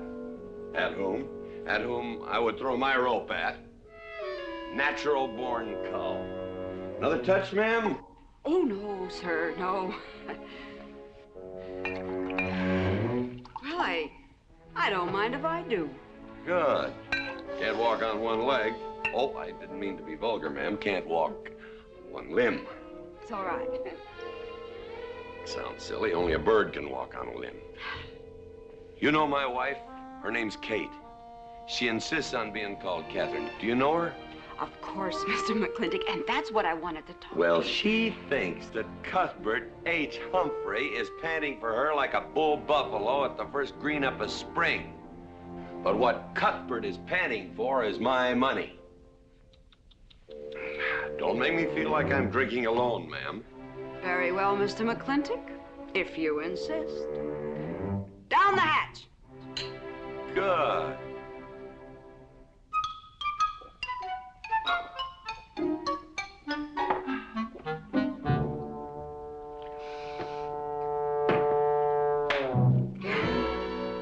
Mr. McLintock,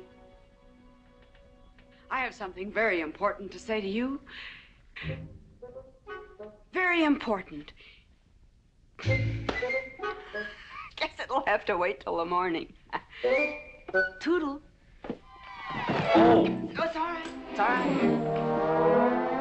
Betty, bye-bye.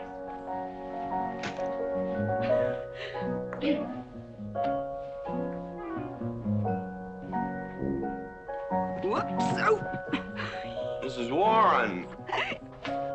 Let me assist you. Very kind.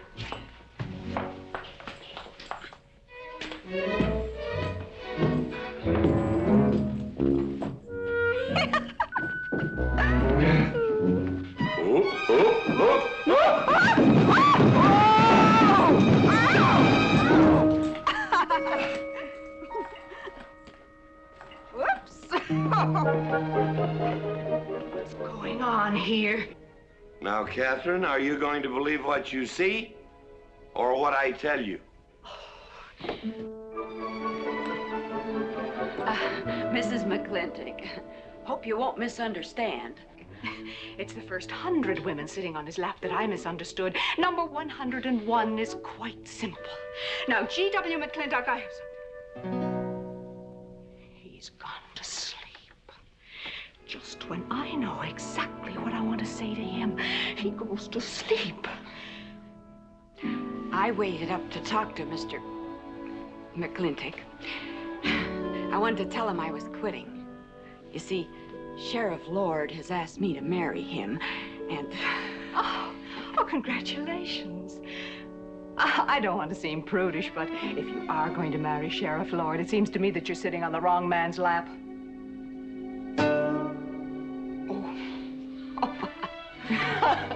Come on, I'll help you upstairs and we'll have a long talk about men in general.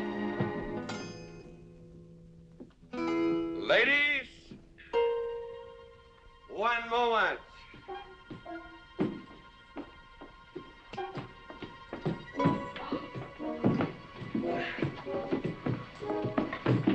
Oh! Watch out, you'll get us all killed. Oh!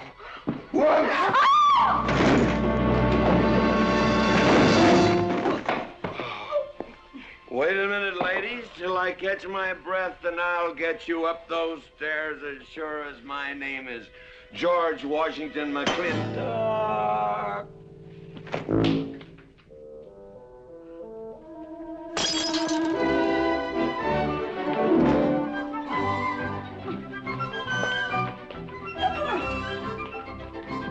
You may be quitting, Miss Mrs. Wallace. Mrs. Ward. But not tomorrow. I want my breakfast in bed. I want to know. I know, toast, lightly brown. Somebody sure put a knob on my skull. Here's Katie. I'm speaking. Katie, why? There Mrs. Warren was there. Oh. And there you was there. Oh. And there that whiskey bottle was there. Oh. And Katie's temper being what Katie's temper is, well, there you are. Drago, old friend. Huh? My wife does not understand me. Why, she means different than any other man. Come on, I gotta get you upstairs. Get you ready for that big celebration tomorrow. What is it?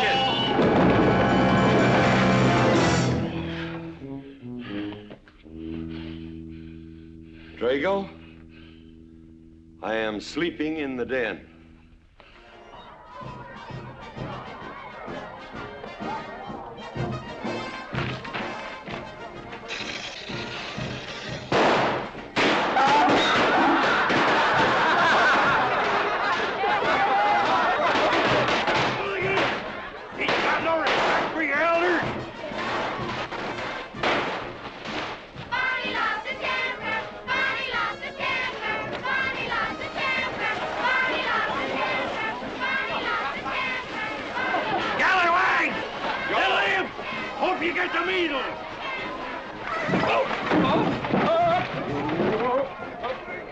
Come on, get him aboard. Is everybody ready? Man in number 5 needs a flank cinch. Get him one. Let us know when you're ready. Ladies and gentlemen, it is my honor to present to you the governor of our territory, Cuthbert H. Humphreys. Thank you, Mayor. My friends and citizens of this great territory, this is the 9th consecutive year. It has been my privilege and my pleasure to inaugurate the McLintock 4th of July celebration. Now, the first event will be the wild horse race. But before I fire this shot to start the event, I would like to say a few modest words regarding my stewardship of this great territory.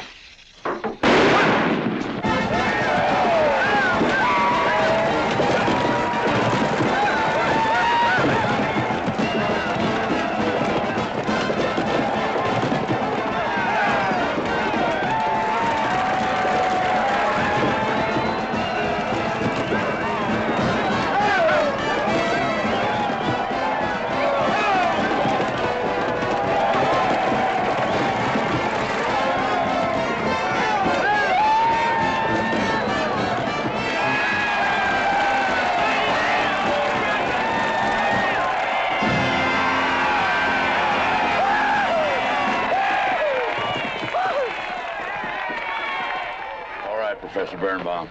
Gentlemen. Sheriff, here's your horse. Come on, get them all lined up. Come here, King. Now, boys, you all know the rules. It's twice around the inside, once around the outside. First cowboy that hits that finish line without busting that egg is the winner. And I caution you boys about some of them eggs, because some of them eggs are last year's holdovers.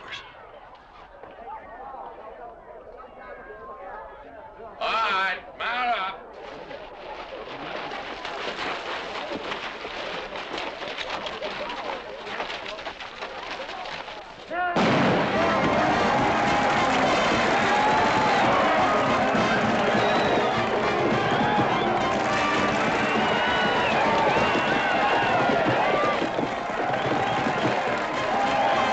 Catherine, my dear, you seem to be enjoying yourself. Oh, yes. This is wonderful. It's the only thing I really do enjoy about this barbaric country, the 4th of July celebration. Well, Catherine, I've been here for 3 days. I haven't heard from you. Is anything wrong? Wrong? Well, I just hope that it hasn't been necessary for you to say anything to G.W. What are you talking about? Well, Catherine, you see, I'm in a rather delicate position, being governor of the territory and all. I just hope you haven't found it necessary to say anything about... About what? About you and me.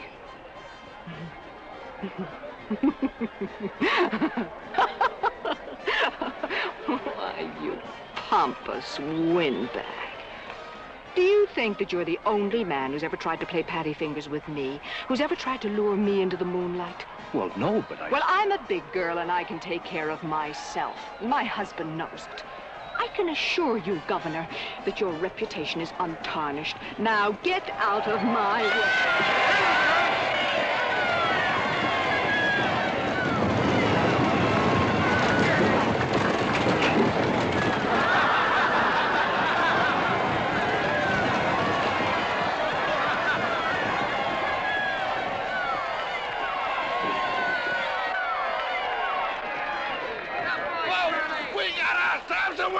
Curly Fletcher!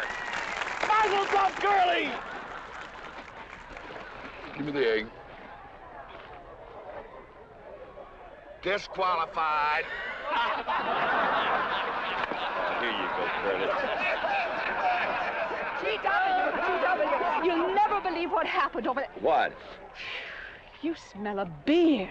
Well, naturally, I'm drinking beer.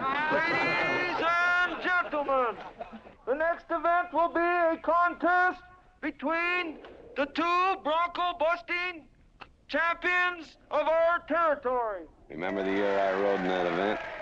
Wore your garters to hold up my sleeves? We had a bet, and I won it. George Washington McLintock, you are a very crude man. Well, I guess so, but that was a rough horse, like to jarred my insides loose. But it was worth it. 3 beers.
So, nothing busted but my pride. Well, that ought to even things up, Farmer. For what? Well, that sore nose you gave me the other day. Well, that ain't what's sore on him.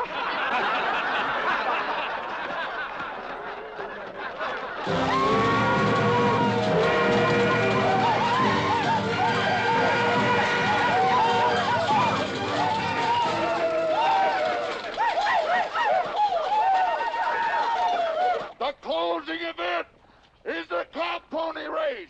The finish line is at the barbecue. So start meandering.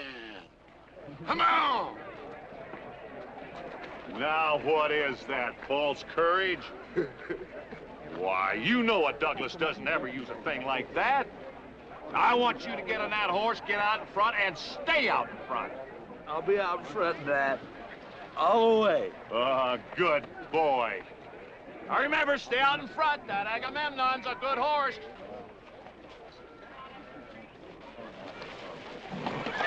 Oh, Agamemnon.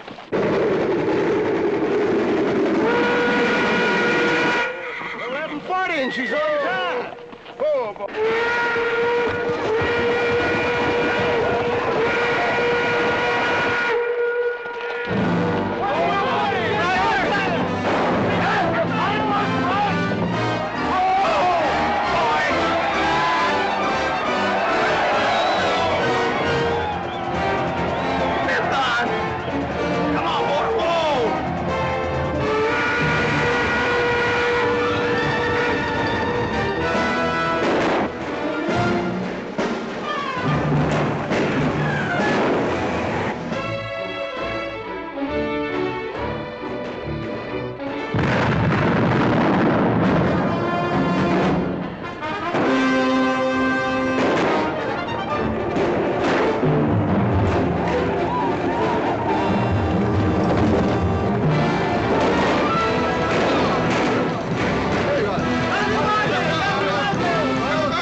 Excitement you'd want for one 4th of July, eh? Homer finally got his way, but I reckon he's riding out his last war party.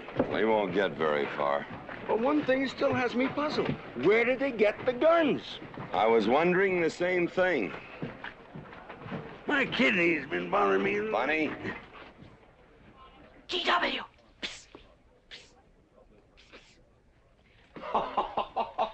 What an idiotic joke. Joke? Do you think that was a joke? Oh, shut up. Do you want everybody in town to see me? You look good in feathers. Oh. Dev, I think they've gone. Yeah. What are you going to do about it? What can I do? Nothing. Just like you've always done.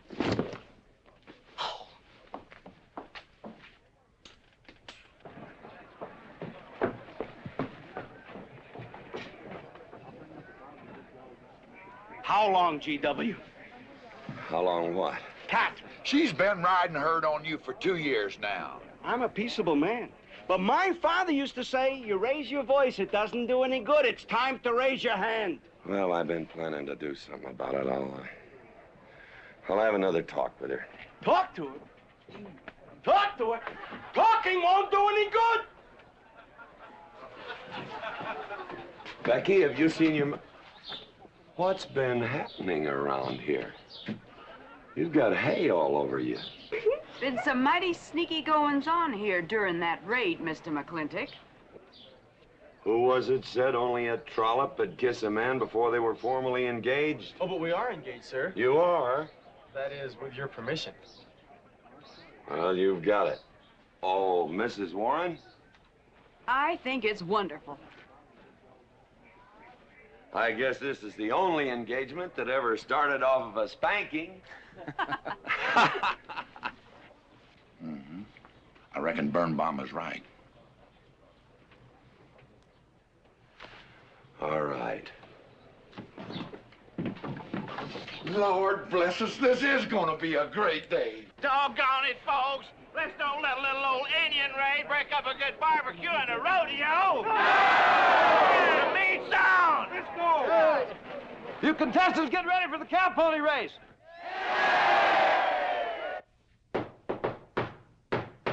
Who is it? It's me. Let me in. Not now. Right now. Are you insane? I want to talk to you. It'll have to wait. I've taken all I'm going to take from you. You are insane! You are going to tell me why you packed up, picked up, and walked out on me. 2 years ago, you remember, you came home from Denver with lipstick all over your...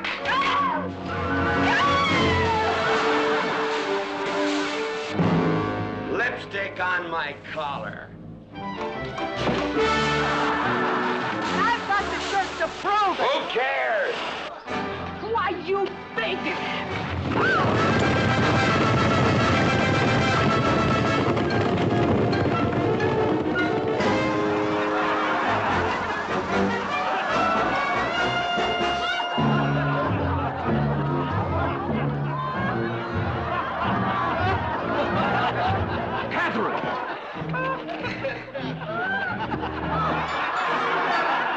GW, you are a ruffian.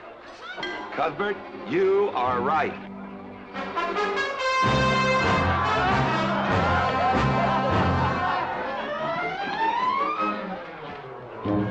Well, what kind of a family is that? The best. And dangerous, son. Who won the race? Who cares, Big Art? History's being made.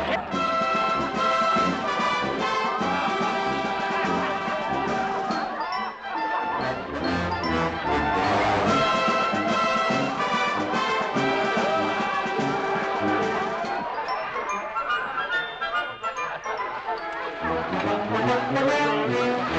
Rufus? I regret to inform you I've changed my mind about matrimony.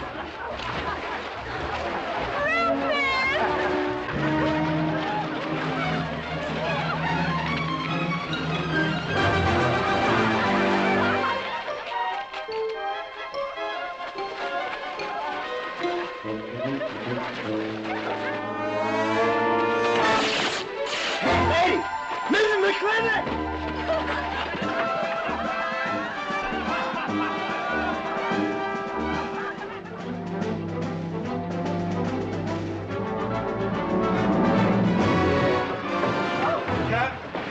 Catherine! Get him out of here.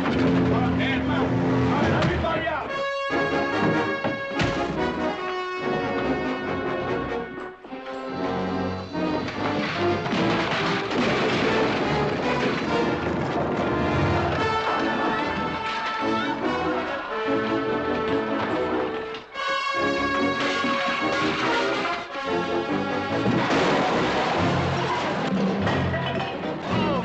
Looks like GW is buying out the whole store. I'm afraid you're right.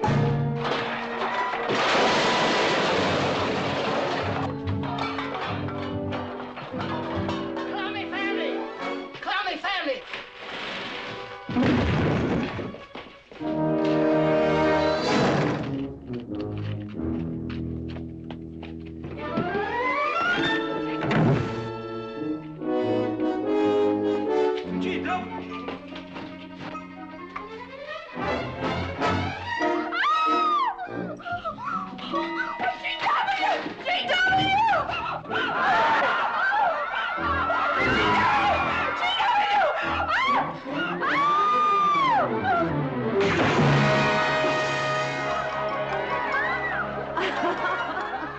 Oh, Mrs. McLintock, you're all wet.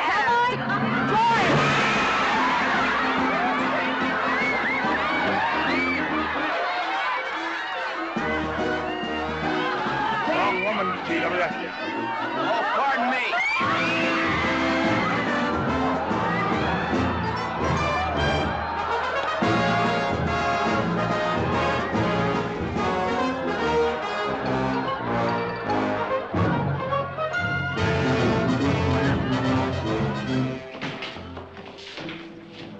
Mrs. McLintock, you setting a new style?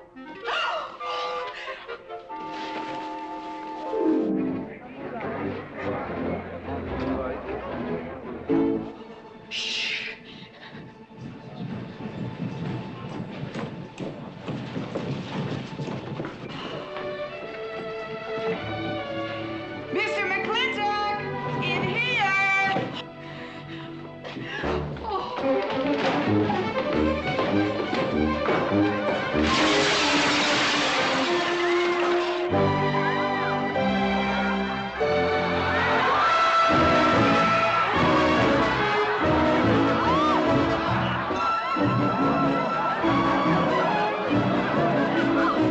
If I ever get through this humiliation, you'll rue the day you ever met Oh, me. bellyache and fight all you want. It won't do you any good. You've been digging those burrs into me for 2 years. Now you're gonna get your comeuppance.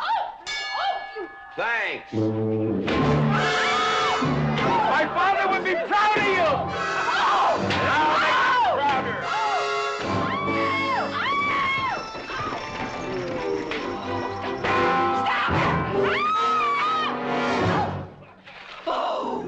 Keep it.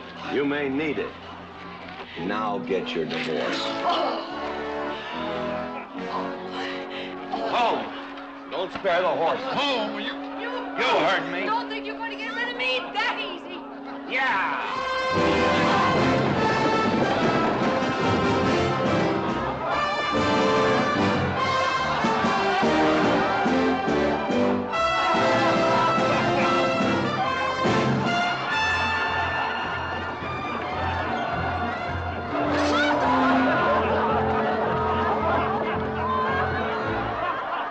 No more living in the capital? No.